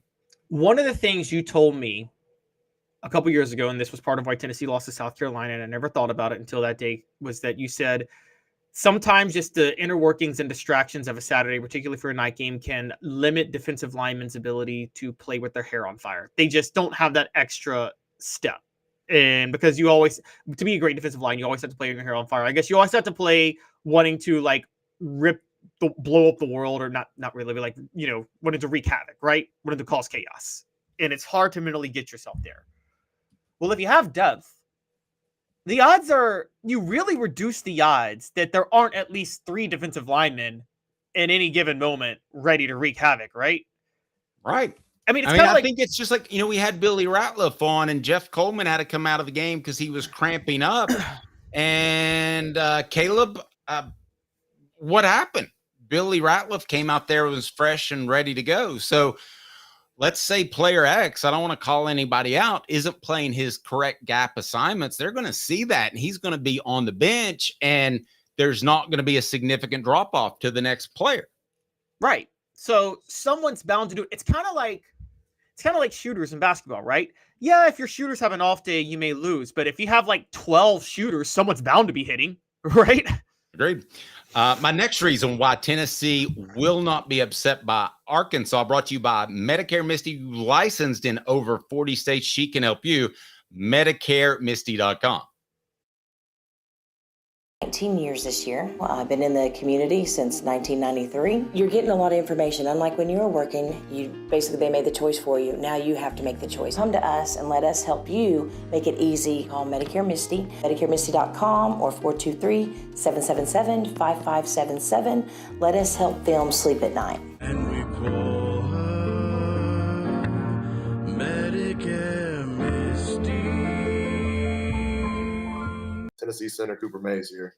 Third down. Arkansas's 14th against the pass in the SEC. They allow 226 yards per game. The Vols will top that number, and I don't think there's any question about it. I think this is the first time that Nico Iamaleava, and by the way, Sam Pittman can't say that. We're going to make fun of him here in a little bit for that. You would think he'd have that down. But I think this is the game against a marquee opponent, which is an SEC opponent, or I would consider Iowa, because of the bowl game, somewhat of a marquee opponent. But there was a lot of checkdowns in that game. I think against a good opponent, this is the game where Nico lets it fly and Tennessee sets him up for success in the air. And I think you'll see several players in Tennessee's receiving core have big games, but I'll go ahead and say Dante Thornton will be the Vols' biggest impact player receiver. But the biggest impact player overall, I believe, this week will be Nico Iamaleava. I was off by 1 game. This is when we start talking about Nico Iamaleava as a true Heisman contender. And by the way, Dave, the schedule really sets up. I don't want to look ahead, but Arkansas, you and I both think he's going to light up Arkansas. You've seen how bad Florida's defense is. He could light up Florida's defense too. And that's 2 games in a row that he's lit up defenses just as Alabama comes to town and he has a chance for his big moment in 3 weeks. And so I think Nico is going off too. I think Heupel wants Nico to go off. I think Heupel would have preferred to have Nico go off at Oklahoma, but the tackle situation wasn't going to allow it. They should be healthy and ready to go now. So great lead in. All SEC center Cooper Mays here. Oh, I didn't even think about that. The Vols' offensive line, the offensive tackles, I think will be healthy. Now, John Campbell Jr. might not make it through the game because he has that bursa sack issue that continues to flare up on him. But you got to think Lance Heard's going to be ready to go with the ankle. You've got to think that John Campbell Jr.'s going to be ready to go and could make it through the game. We'll just see how that shakes out. But I don't hate Larry Johnson. And I think Larry Johnson III, as a matter of fact, Larry Johnson doesn't scare me in pass pro, which is another reason I think Tennessee will be able to throw the football. I don't think he's fantastic in the run game. So I think this, again, goes back to my original point that, or previous point, Nico's set up for success. Yeah, and also, who cares if the tackles aren't good in the run game in this offense? I mean, I'm just going to say it, guys. Run blocking so overrated for the tackles in this offense. That all comes down to the center and the guards. Period. End of story. It's so irrelevant. Yeah, it's a vertical rushing attack. And so if Larry Johnson is just solid on that side, that's not even Nico's blind side, then I think he should be totally fine. And you're right, with Lance Heard back, Tennessee should be able to go off. Now, my question to you, David, I wanted to ask you this real quick. Do you think the coaches know, because of Larry Johnson now showing he's at least solid, that they decide, hey, we can lock in Dane Davis on one side here and have him work just that side in case there's an injury now? I think that given the Lance Heard situation, even he wasn't healthy, by his own choice, he didn't play, or by Tennessee's choice, whatever the case may be. And part of that's Josh Heupel likes to say that guys are going to be ready when oftentimes they aren't. There's a lot of gamesmanship there. Caleb, I believe that if they put Dane Davis at one spot, which I see what you're saying, but I don't believe they can, because he's a backup at least 4, if not 5 positions. I think he could be fine. I think he could be as good as Lance Heard right now. I have no reason to believe Lance Heard's a superstar at tackle, guys. I think he's a big body right now. And, if Davis could focus on one position, you talk about taking one for the team. Davis has taken one for the team, because if he didn't, then he'd gripe about not playing one position, excelling. But I think he could be a B player if he focused on one position. I'm not saying he's ever an A+ player, but I think he could be really good. So maybe they take that approach. I don't know. The way they flop their tackles has always been odd to me. Yeah, it's kind of interesting to me too. I understand doing it at the beginning of the year. I don't understand doing it in the middle of the year. I think it's caused some issues, but I think maybe they were doing it because they weren't sure of Larry Johnson. I think maybe because Larry Johnson showed that he can be solid, serviceable. I think maybe they're more willing to do that now. Stat of the day: you have got to check out these TriStar hats. They're unbelievable. Stat of the day next. Off the Sports. TriStar Hats Co. product? TriStar Hats Co. What's that? You know, those really cool hats, shirts, tumblers, and even license plates with 3 stars like the official Tennessee flag and stripes like the American flag. Pretty patriotic if you ask me. Ah, gotcha. Seen those. Those are cool. Where can I get them? Simple. TriStarHatsCo.com. And if you order now, there's 10% on any order $50 or more. Plus, use the promo code HOOKED. With the promo code HOOKED, you get 10% off. That's hooked. And don't forget free shipping with any order over $50. Stock up at TristarHatsCo.com. That's TristarHatsCo.com. There are plenty of wannabes out there, so make sure you go to TristarHatsCo.com for the best quality and customer service. Will do, and I'll be sure to use the promo code HOOKED. That's hooked when I do to save an additional 10% off. TristarHatsCo.com. TriStar Hats Co. is a trademark of TriStar Hats Co. LLC. Any use without express written consent is prohibited. The Dave Hooker Show, represented by Banks and Jones, Tennessee's trial attorneys. Play to win, banksjones.com. Who's this guy? Hello, wizard. The Dave Hooker Show, Who? a presentation of Off the Hook Sports, What? YouTube, Apple, Spotify, and the free Off the Hook Sports app. Back to Dave Hooker. So somebody on our YouTube message board, by the way, please hit like and subscribe. Somebody on our YouTube message board at one point said, "You lied to us. Nico's not that good," after the Oklahoma game. I still think Nico's that good, but I'm going to put it on the poll question on YouTube. If Nico Iamaleava, who Sam Pittman butchered his name, we'll get to that. If he doesn't ball out, are you concerned? All right, let's get to the stat of the day. Caleb, what do we got? Josh Heupel, coming off a bye week, is 8-1, averaging 41.6 points per game. How much? 41.6. Coming off a bye week. So you think Tennessee spent some extra time getting ready for Arkansas last week? I would think so. Would you spend more time getting ready for Arkansas or Florida, Dave? I don't know. Maybe. I don't know. Maybe looking at their coaching staff and seeing who you want to poach if Tim Banks gets hired as a head coach. I mean, yes, I think they're well prepared for Arkansas, but I would ask you this: is it the preparation or is it more the rest that Tennessee has gotten? Because they went pretty easy on them last week in a bye week. Well, I was going to ask you about that because you've covered teams. Are bye weeks more about focus? Do teams usually use that as an extra week to prepare for their next game, or do they spend that week just working on things they need to work on or focusing on themselves a little bit? I think it depends. I mean, I think they were working on Oklahoma in the spring. So, okay, yeah, I mean, I think when you have extra time, it depends on your team. In this case, certainly you want to work on yourself. You want to get better. But the the Arkansas game plan was considered and talked about in the off week. There's no question.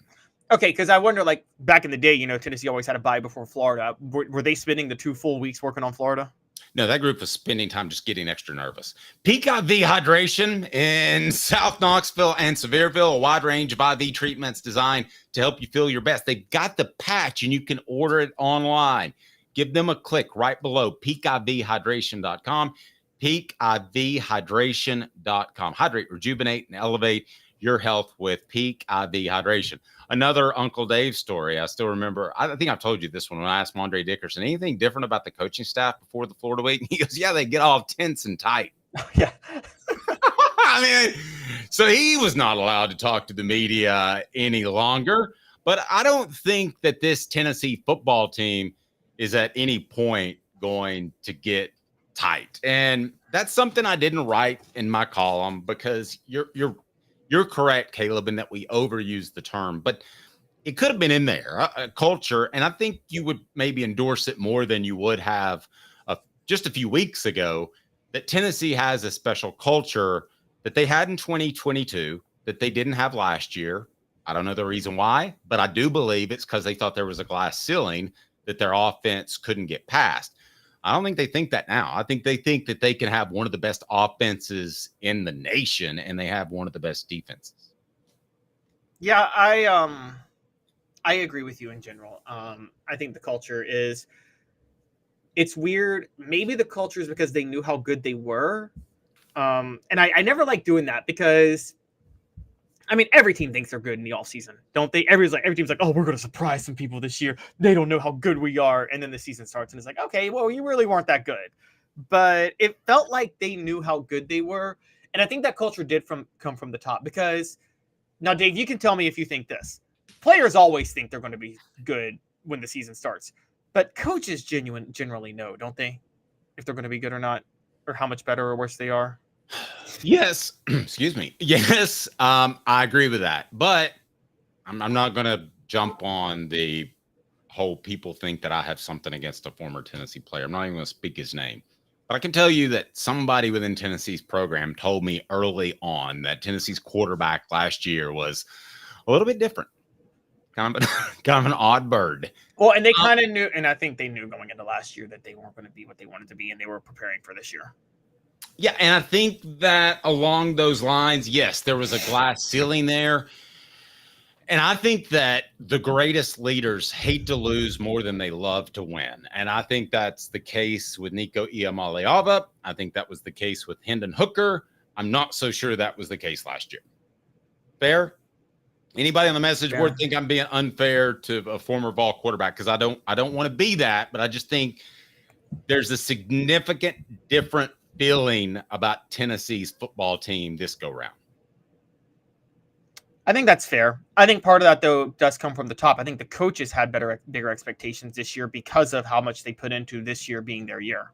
Yep, fair enough. All right. Quality Tire Pros, the Eberle family, has been serving Chattanooga's community since 1957. All major brands of tires, full service automotive, brake alignments, oil changes, and more. All work is covered by a nationwide warranty. Cherokee Blvd or online at qualitytirepros.com.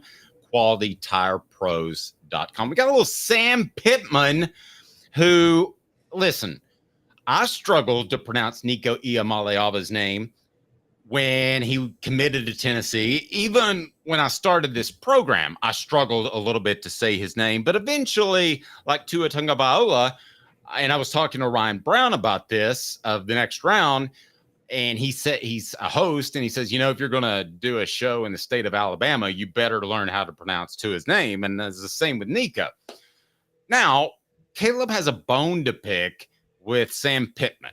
So let's go ahead and pull this up, because I think Caleb is going to be a little bit unfair, but I'm willing to give him first shot here.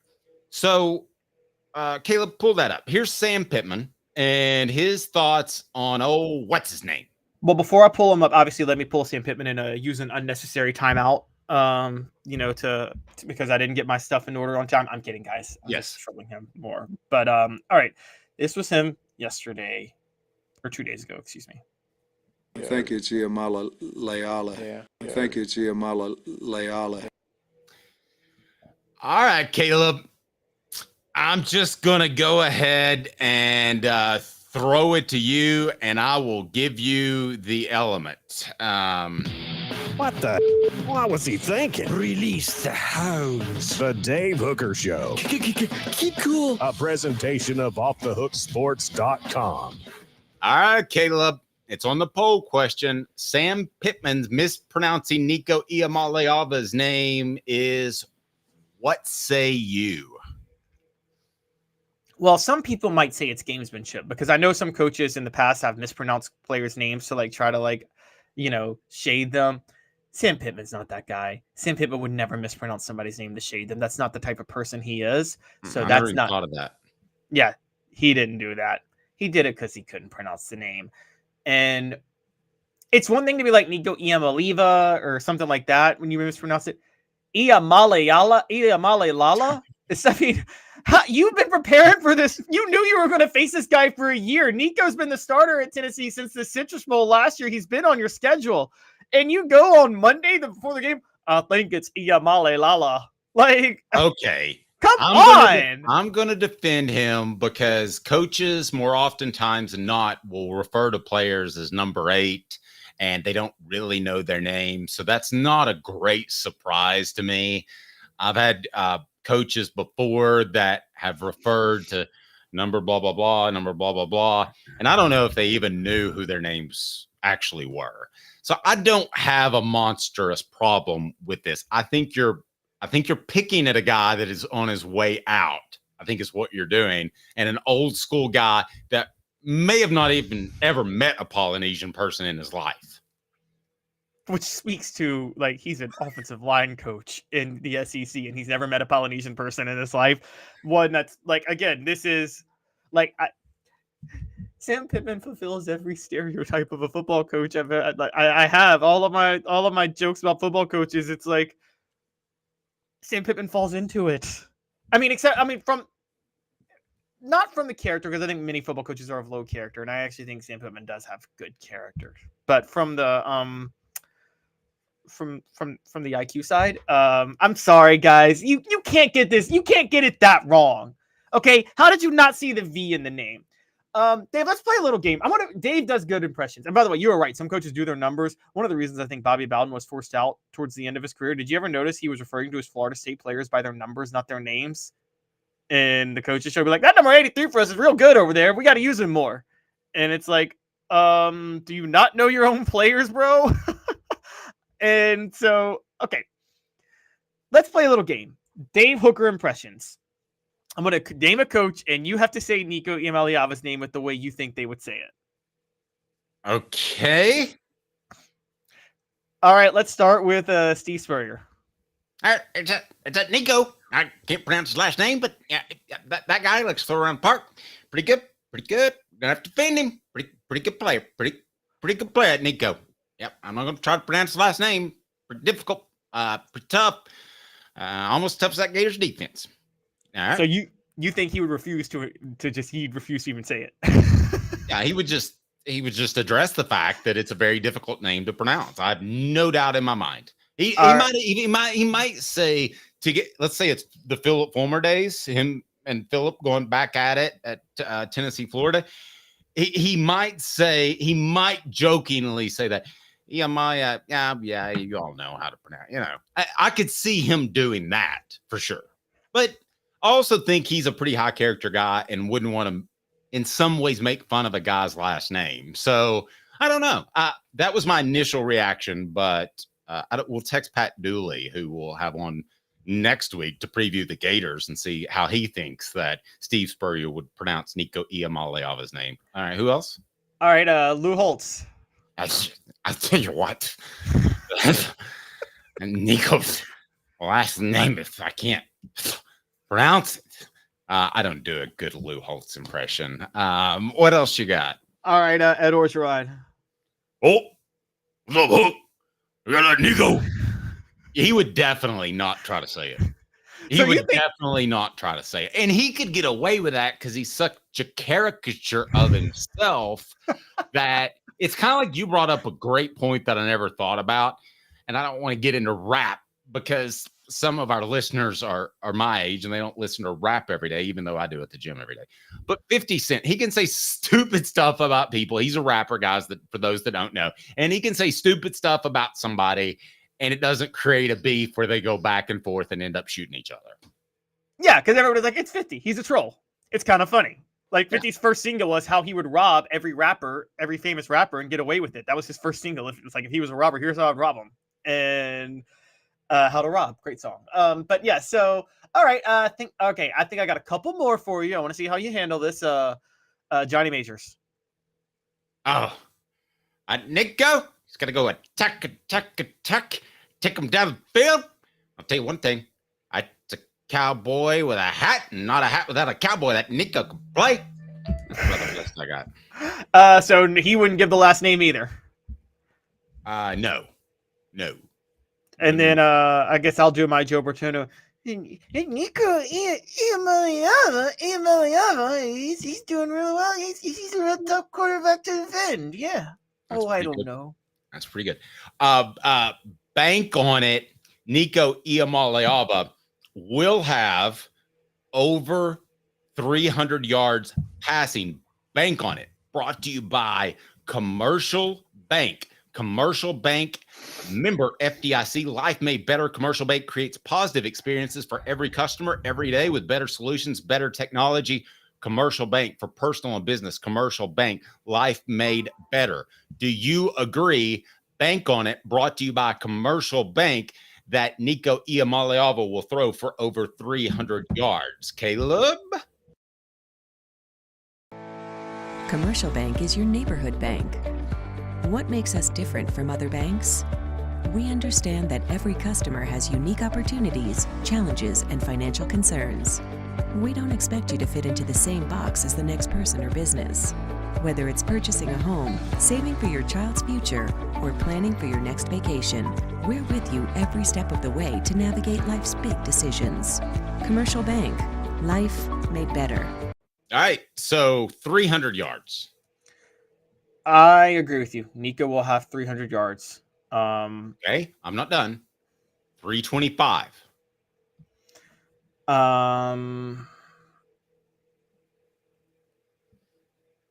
Oh, you're not going 325? I thought you would definitely go 325. I mean, a lot of if you ever look at Josh Heupel's offenses, they never hit the like huge passing yards numbers a lot of times because of his running offense and the way he built such huge leads. So yeah, but this is an old school coach in Sam Pittman and a pretty good run defense. I think this is the time to take a shot. I don't know that Tennessee, I don't think can necessarily beat Arkansas the way they beat Oklahoma just by running the football. I think that surprised Oklahoma. And I think Tennessee was also very fortunate when they turned the ball over, it got flipped immediately. Or that's a different football game. Okay, you talked me into it. I'm going to go 325. Let's have some fun. Let's have some fun with Nico. I got money on him winning the Heisman. I need that 325. Come on, bro. I don't think you're going to get that. 350. No, I'm not going to go 350. I would put the over-under at 312.5, and I would take the over. That's Bank on It, brought to you by Commercial Bank Bracketology, where Tennessee could end up in the college football playoff if things play out the way we believe they will. 2 minutes off Thug Sports. Commercial Bank is your neighborhood bank. What makes us different from other banks? We understand that every customer has unique opportunities, challenges, and financial concerns. We don't expect you to fit into the same box as the next person or business. Whether it's purchasing a home, saving for your child's future, or planning for your next vacation, we're with you every step of the way to navigate life's big decisions. Commercial Bank. Life made better. Sports Treasures in North Knoxville is one of the South's largest sports cards and memorabilia dealers, featuring over 10 million sports cards from vintage to modern. Sports Treasures carries a full line of hobby boxes, singles, autographed memorabilia, Tennessee Vol collectibles, fan cave decorations, and so much more. See a museum full of collectibles at Sports Treasures, 4819 North Broadway in Fountain City, and Sports Treasures on Facebook. Sports Treasures, where the real sports fan goes to shop. With our brand new location on Emory Road, Eye Care Optical is bringing East Tennessee's best eye care to your neighborhood. Doctors Johnston and Combs offer unmatched expertise and care without a trip to Knoxville. Eye Care Optical, now in Powell. Are you ready to get strong? At NFC, we offer top-notch weight training and functional fitness, so you can build strength and improve your performance. Join today at nfc1.com or stop by any one of our 7 East Tennessee locations.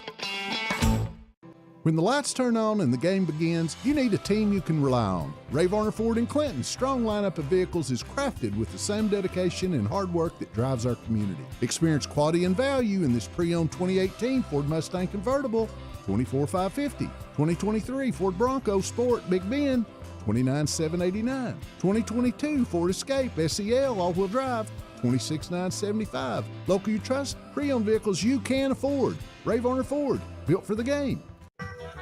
The Dave Hooker Show, represented by Banks & Jones, Tennessee's trial attorneys. Play to win, banksjones.com. He tries very hard. The Dave Hooker Show. All I know is when we win a game, it's a team win. When we lose a game, it's a team loss. A presentation of Off the Hook Sports. YouTube, Apple, Spotify, and the free Off the Hook Sports app. Back to Dave Hooker. I would like to remind you that the UPS store Hardin Valley, owned by a former Vol family, they're there to help individuals and small businesses by offering a wide range of products and services. Locally owned and operated, proud supporter of the Vols. That's the UPS store Hardin Valley. Caleb, let's get a look at that poll question. What does that say, and what do our fans think about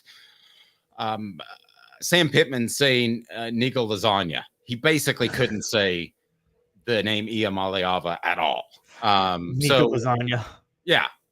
So what are our fans saying about that online? And thank you so much.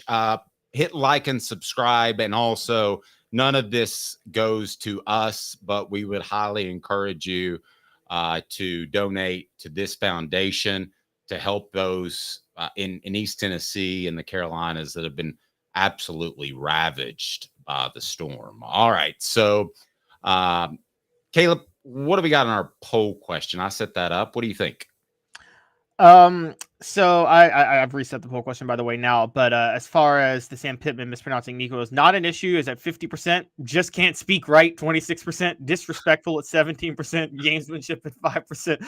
I'm on the just can't speak right, and I gotta be honest, Dave, you said lasagna. I don't know if Sam Pittman knows that there's a silent G in lasagna. Do you think, can Sam Pittman spell lasagna?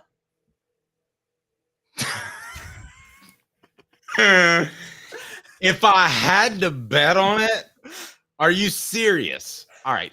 Is that the new poll question? No, the new poll question is playoff. No. Make that the poll question. Do you think Sam Pittman can spell lasagna?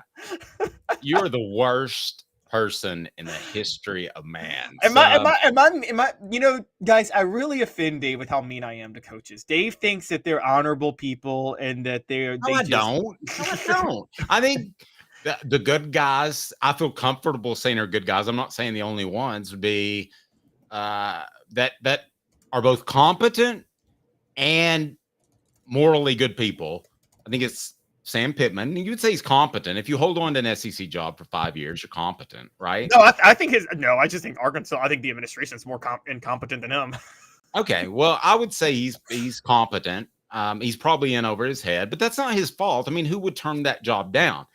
And then, because that's the only crack he was going to get. I mean, this would be analogous to giving, I don't know, there's so many offensive line coaches through the years that Tennessee has had, but giving an offensive line coach the head coaching job. Hey, actually, that worked for Philip Fulmer. But I would say that, yes, I think that Sam Pittman can probably spell lasagna.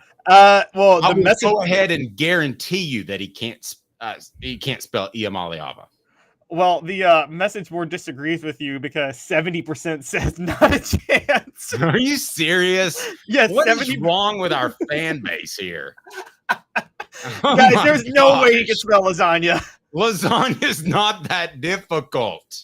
That is unbelievable. You guys are horrible. We should do a spelling bee with coaches. Yes, that's what we should do. SEC Media Days in Atlanta. Don't ask them any questions about their team or the state of college football. Just say, can you spell this? How about this? Are you smarter than one of Lane Kiffin's girlfriends?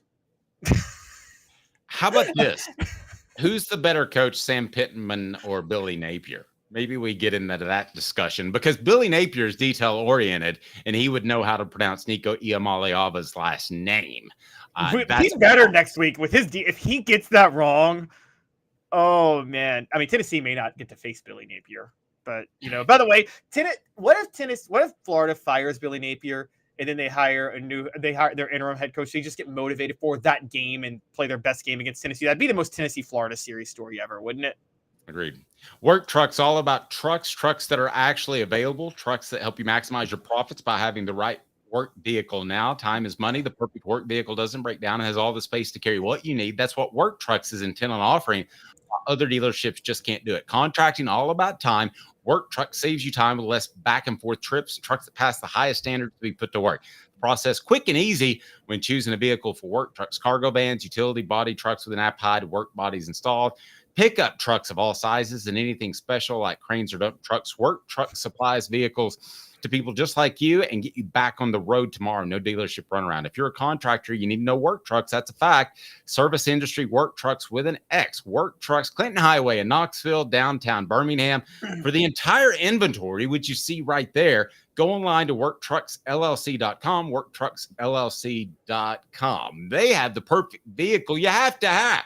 They'll even find a perfect truck, outfit it, make sure it fits your needs to a T. Work Trucks with an X, LLC.com. Proud supporters of the Tennessee Vols. So we want to get to Last Look, brought to you by Campbell, Cunningham, Taylor, and Hahn. And that'll be where Tennessee could end up if things play as they may, where they would end up in the college football playoff bracket. So let's begin with this. What record do you think Tennessee finishes with? That would get us started from the get. So go with that. So, well, I think Tennessee finishes 11-1, and I always projected they would finish 11-1. Heather Dinich of ESPN says that, reported yesterday, to avoid any debate, Tennessee may have to go 12-0 and beat Georgia and Alabama to get to the college football playoff. That she didn't say they wouldn't get in if they win 11-1, but she said that that's the only way they could avoid debate. I disagree with that. I think if you're 11-1, you don't have, there's no debate you're going to the college football playoff. Okay, my thoughts on if Tennessee were to go 10-2 with the schedule and not make the playoffs. Last Look brought to you by Campbell, Cunningham, Taylor, and Hahn. To visit ccteyes.com. The information you need is easy to access, and setting an appointment is as simple as clicking the tab. Doctors Campbell, Cunningham, Taylor, and Hahn, and Eye Care Optical at ccteyes.com. Simply the best. Okay, I disagree with Heather Dinich as well. I think that 10-2 Tennessee is a lock to get in, but I think they will go 11-1. I think they're either going to beat Alabama or Georgia. So I started the season at 10-2. I think you were 11-1. I'm now 11-1 because of that defense is just special good. And I think that you get in at 10-2. 11-1 probably means you're playing for the SEC championship. So you're then 12-1 or 11-2. So I don't know where Tennessee would fall in that regard. Where do you think they fall right now, bracketology wise? I don't know if we have a graphic we're pulling up, or you're I'll pull it up in a second. I just want to point this out because you said actually we need to do it. We might talk about this more tomorrow, but the SEC has set itself up for chaos, and based on FPI projections, Dave, 11-1 may not get you to the SEC title, because right now FPI projections has 4 SEC teams finishing 11-1 and 7-1 in conference play. How do they pick the top 2 after that? And I'll explain that. I'll explain that in a column, and we will talk about it tomorrow. But chaos is coming to the SEC, guys, because of this stupid scheduling and the way Greg Sankey set up this conference with 16 teams. Jimmy mentioned that too as something that he wanted to talk about. We didn't have time. He was on the program every Wednesday, brought to you by Ray Barner Ford. And so Jimmy mentioned that as well, Caleb. And I'm a firm believer that the SEC should have played 9 games. I'm still not sure why that didn't happen, but that would take away one of the gimme games that every SEC team seems to have. So true. And before I get to this playoff point, though, because a lot of people are saying, oh, the SEC plays 8 conference games, the Big Ten gets 9, acting like the Big Ten plays tougher schedules. That 9th conference game is against Northwestern or Rutgers. And I'm thinking, okay, yes, the SEC, you may only play 8 conference games, but what if you're like Georgia and you have to play Alabama, Ole Miss, Tennessee, and Texas this year? I'd rather play a 9-game Big Ten schedule than that Georgia schedule, wouldn't you? Yes. So I'm going to say right now, if the Vols go 10-2 and don't make playoffs, it's rigged, or just the way chips have fallen. So let's take a look at your bracketology and where you have Tennessee going right now. I'll go ahead and tell you that I believe winning an SEC championship, Caleb and I don't agree on this, but I believe that is significant. However, I would rather see a home game at Neyland Stadium in the college football playoffs than I would rather see Tennessee win an SEC championship game, just because I think that would be epic as a consumer of the product. It would also be epic if they were in the SEC championship game again, which would be the first time since Caleb? 2007. 2007, right. I wanted to say 6. So, Caleb, where do you have them bracketology-wise? All right, so right now I have Tennessee as a 6 seed in my bracketology. And guys, remember this, because of the auto bids, even if you're the number 2 team in the nation, if the number 1 team is in your conference, then you are no higher than the number 5 seed. So because the top 4 conference champions get the buys. So right now I have Tennessee. By the way, these are not projections. These are specifically where teams are right now based on their resume. I have Tennessee as the number 6 seed, playing at home against Ohio State as the number 11 seed. Now, Ohio State fans are going to come at me, but the truth of the matter is Wait, is the home game on the bottom of all these? No. Okay. The higher seeds on the top. And then I know it's confusing, but typically, traditionally, you put higher seeds on top. So even though the higher seeds so that game would be Ohio State at Tennessee would be your first round matchup. That would be television gold. However, I don't think that would happen because I think they would try to twist it. I think there are a couple of teams on here that would have a home field that would sell. And when I say sell, I'm talking about to TV executives. They want to see the stands full. TV executives look at that, and it's a bad indication of viewership if they don't have the stands full. So I think you're going to want that environment. So some teams that I think could get the benefit of the doubt, Caleb, whether it's home team or not, you've got a couple on here and a couple I don't think are applicable at all. But I think Tennessee, Ohio State, Georgia, Alabama, Texas, and to some extent Penn State would garner favor among the college football playoff committee because of their home field. Do you argue with any of those? And would you include any of the others? In other words, if Texas and UNLV are playing, I know that's not how you have it set up, but there's no way right. But you don't have, but it looks like they would play at UNLV, which you don't mean that. But with the way it's set up there, there's no way you and I would agree that they're going to have anybody play at UNLV, correct? No. But Dave, I agree with you, but only partially. What I mean by that is this, and this is why I have, for instance, Georgia on the road right now. Georgia has a loss, and we're doing resumes. If you're right, if it's the difference between a 10 seed or an 8 seed or a 9 seed or an 8 seed or a 9 seed or a 7 seed, you're absolutely right. They're going to sit there and they're going to tweak it to get the better team at home. But if you are clear cut one of the lower seeds in the playoff, like you backed in, I don't think they're going to say, oh, Ohio State is the worst at large team in the playoff. We're going to give them a home game as an 8 seed when they're clearly an 11 seed. I don't think they would do that. I think they'd have to show some discretion. Now, where you might have me is something like right now. I mean, Ohio State is undefeated, so technically you could maybe use that plausible deniability. You can't use it for Georgia right now, but you could use it for Ohio State and maybe have them replace Missouri, because right now I have Missouri playing a home game against Iowa State.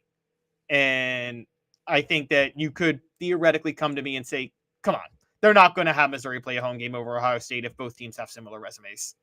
All right, our poll question today brought to you by Asia Cafe. Treat yourself to authentic Asian cuisine handcrafted from guarded family recipes. 5 locations to choose from, asiacafe.org. And they also have that 6-to-1 Brazilian cocoa energy booster premix instant white coffee, golden label coffee bag with the lens on it. And they've been around since 1909. And Philip Lim is carrying the torch as a 3-generation family business and started to expand the Lim dynasty into Knoxville. Fantastic food at Asia Cafe, and you can order the coffee right below asiacafe.org. Caleb, our poll question, final standing is? If the Vols go 10-2 and don't make the playoffs, it's rigged, just bad luck. And 68% say rigged, 32% say just bad luck. If they go 10-2, it's rigged in some shape or form. I'm not saying that they're against Tennessee. I'm saying that the rules are rigged to get Pac-10, 12, whatever. I mean, whatever they have out there to get 2 ACC teams in to something political will go on. Maybe rigged isn't the right word, but something, if Tennessee goes 10-2, let's say with close losses to Alabama and Georgia. I mean, if they get their brains beat in 60-3, that changes things. But as long as they're in the game within 10 and they lose those 2 games and they don't make it, then it is rigged in some shape, form, or fashion, because you have to include these group of 5 teams. You have to do all this other stuff when at the end of the day, 10-2, I don't care what you say, would be, don't tell me strength of schedule and all that sort of stuff. I'm just here to tell you that that is one of the 12 top teams in the country. Yeah, but again, their job's not to pick the 12 top teams. It's to pick the top 7 at-large teams. And I know. So what I'm telling you is that all these other things. So you're saying rigged not from like we hate Tennessee, but rigged from we have a system that's set up and it's rigged in favor of auto bids. Yes, that's exactly what I mean. Well, I mean, it's already rigged. I mean, so I wanted to go through the list. So do you have any problem with me having Alabama as the overall number 1 seed right now? No, not at all. As long as you don't have any problems checking out Hound Dogs of Knoxville. Champions look good in orange. HD Knoxville. You can order online. Yes. No, I don't have a problem with Alabama being number 1. Not at all. All right. And number 2 seed is Oregon right now. I think they're probably the best team in the Big Ten as of right now. They're the highest ranked. Where it gets laughable is, again, you have to have 4 conference champions. So guess who else is getting a bye, Dave? BYU is a number 3 seed. And Miami is a number 4 seed. And I mean, the idea, and this is where it's so crazy. And so does that, if you have a bye, does that lock? Okay, no, then you would play at the bowl site. Okay, I got it. Go ahead. Yeah, you don't get a home game. You play the bowl site. But like, honestly, so then comes the next ones. I have Tennessee playing Ohio State. I do have UNLV visiting Texas. Right now I have Georgia still a 10 seed visiting 7 seed Penn State. And then I have Iowa State and Missouri. Now, again, you may not want to give Iowa State or Missouri a home game, either one, but that was an old Big 8 rivalry. So if they could match those two together, they would. And guys, what they're going to try to do, they're going to try to avoid conference games in the first round as much as they possibly can. My first 4 out, just real quick, are Michigan, LSU, Clemson, and Indiana. And my top 5 group of 5 is UNLV, Army, Navy, Liberty, and Boise State as of right now. Okay. It's going to be Army or Navy or Boise State. It's not going to be Liberty, and it's not going to be UNLV. I know they got through one game without the mass defections due to NIL issues, but it's not going to be UNLV after what they've lost in quarterback and running back, right? It could. I don't know the rest of UNLV's schedule. I confess, I went straight by resume, not by projection. So as much research as I do, guys, I drop the ball doing the research on the rest of UNLV's schedule. That. The show represented by Banks and Jones, Tennessee's trial attorney, banksandjones.com. UNLV's not going to go to the point where they get in the college football playoff. They'd have to go undefeated. Well, it's because they're Tennessee's trial attorney. You can play to win with Banks and Jones because they'll go to trial. You've heard of other lawyers. They say they'll go to trial and fight for you. They won't. They just want to settle. That's the easiest way out. Well, that's not Banks and Jones, led by T. Scott Jones. They won't settle.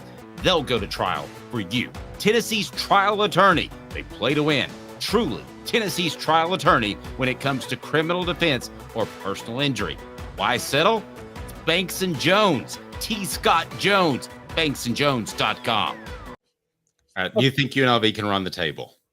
No, because they play Syracuse this week, but they do get Syracuse at home, but I think they'll lose that one. But the season, and then they visit Utah State, they visit Oregon State. The season will come down to when they host Boise State, October the 25th. That game will probably be the determining factor. On the other end, though, Dave, I'm looking at Army and Navy schedule. Now, they both play Notre Dame, and they both play Notre Dame on neutral sites. However, if that's just their only loss, I mean, what happens, Dave, if Army and Navy are both 10-1? They're about to play each other, but the College Football Playoff Selection Committee comes out. They make their decisions because the Army-Navy game is after the selection committee comes out. Army and Navy are both 10-1, and it's down to those two teams to be the group of 5 team in the College Football Playoff. Could you imagine that scenario? Well, surely you would say that the winner of the Army-Navy game is going to be the one. You couldn't do your final prediction. The first week of the playoffs, I think, is the weekend of the Army. No, I'm sorry. No, they have to set it before the Army-Navy game. Okay, let's dig into that more tomorrow. That's interesting. Be sure to hit that like and subscribe button and ring that bell so notifications come up. We'll have Cooper Mays. He is Caleb Calhoun. I'm Dave Hooker, represented by Banks & Jones, Tennessee's trial attorney, banksandjones.com. Have a fantastic day, everyone. We'll visit with Will West tomorrow live, 10 a.m. to noon, Off the Hook Sport.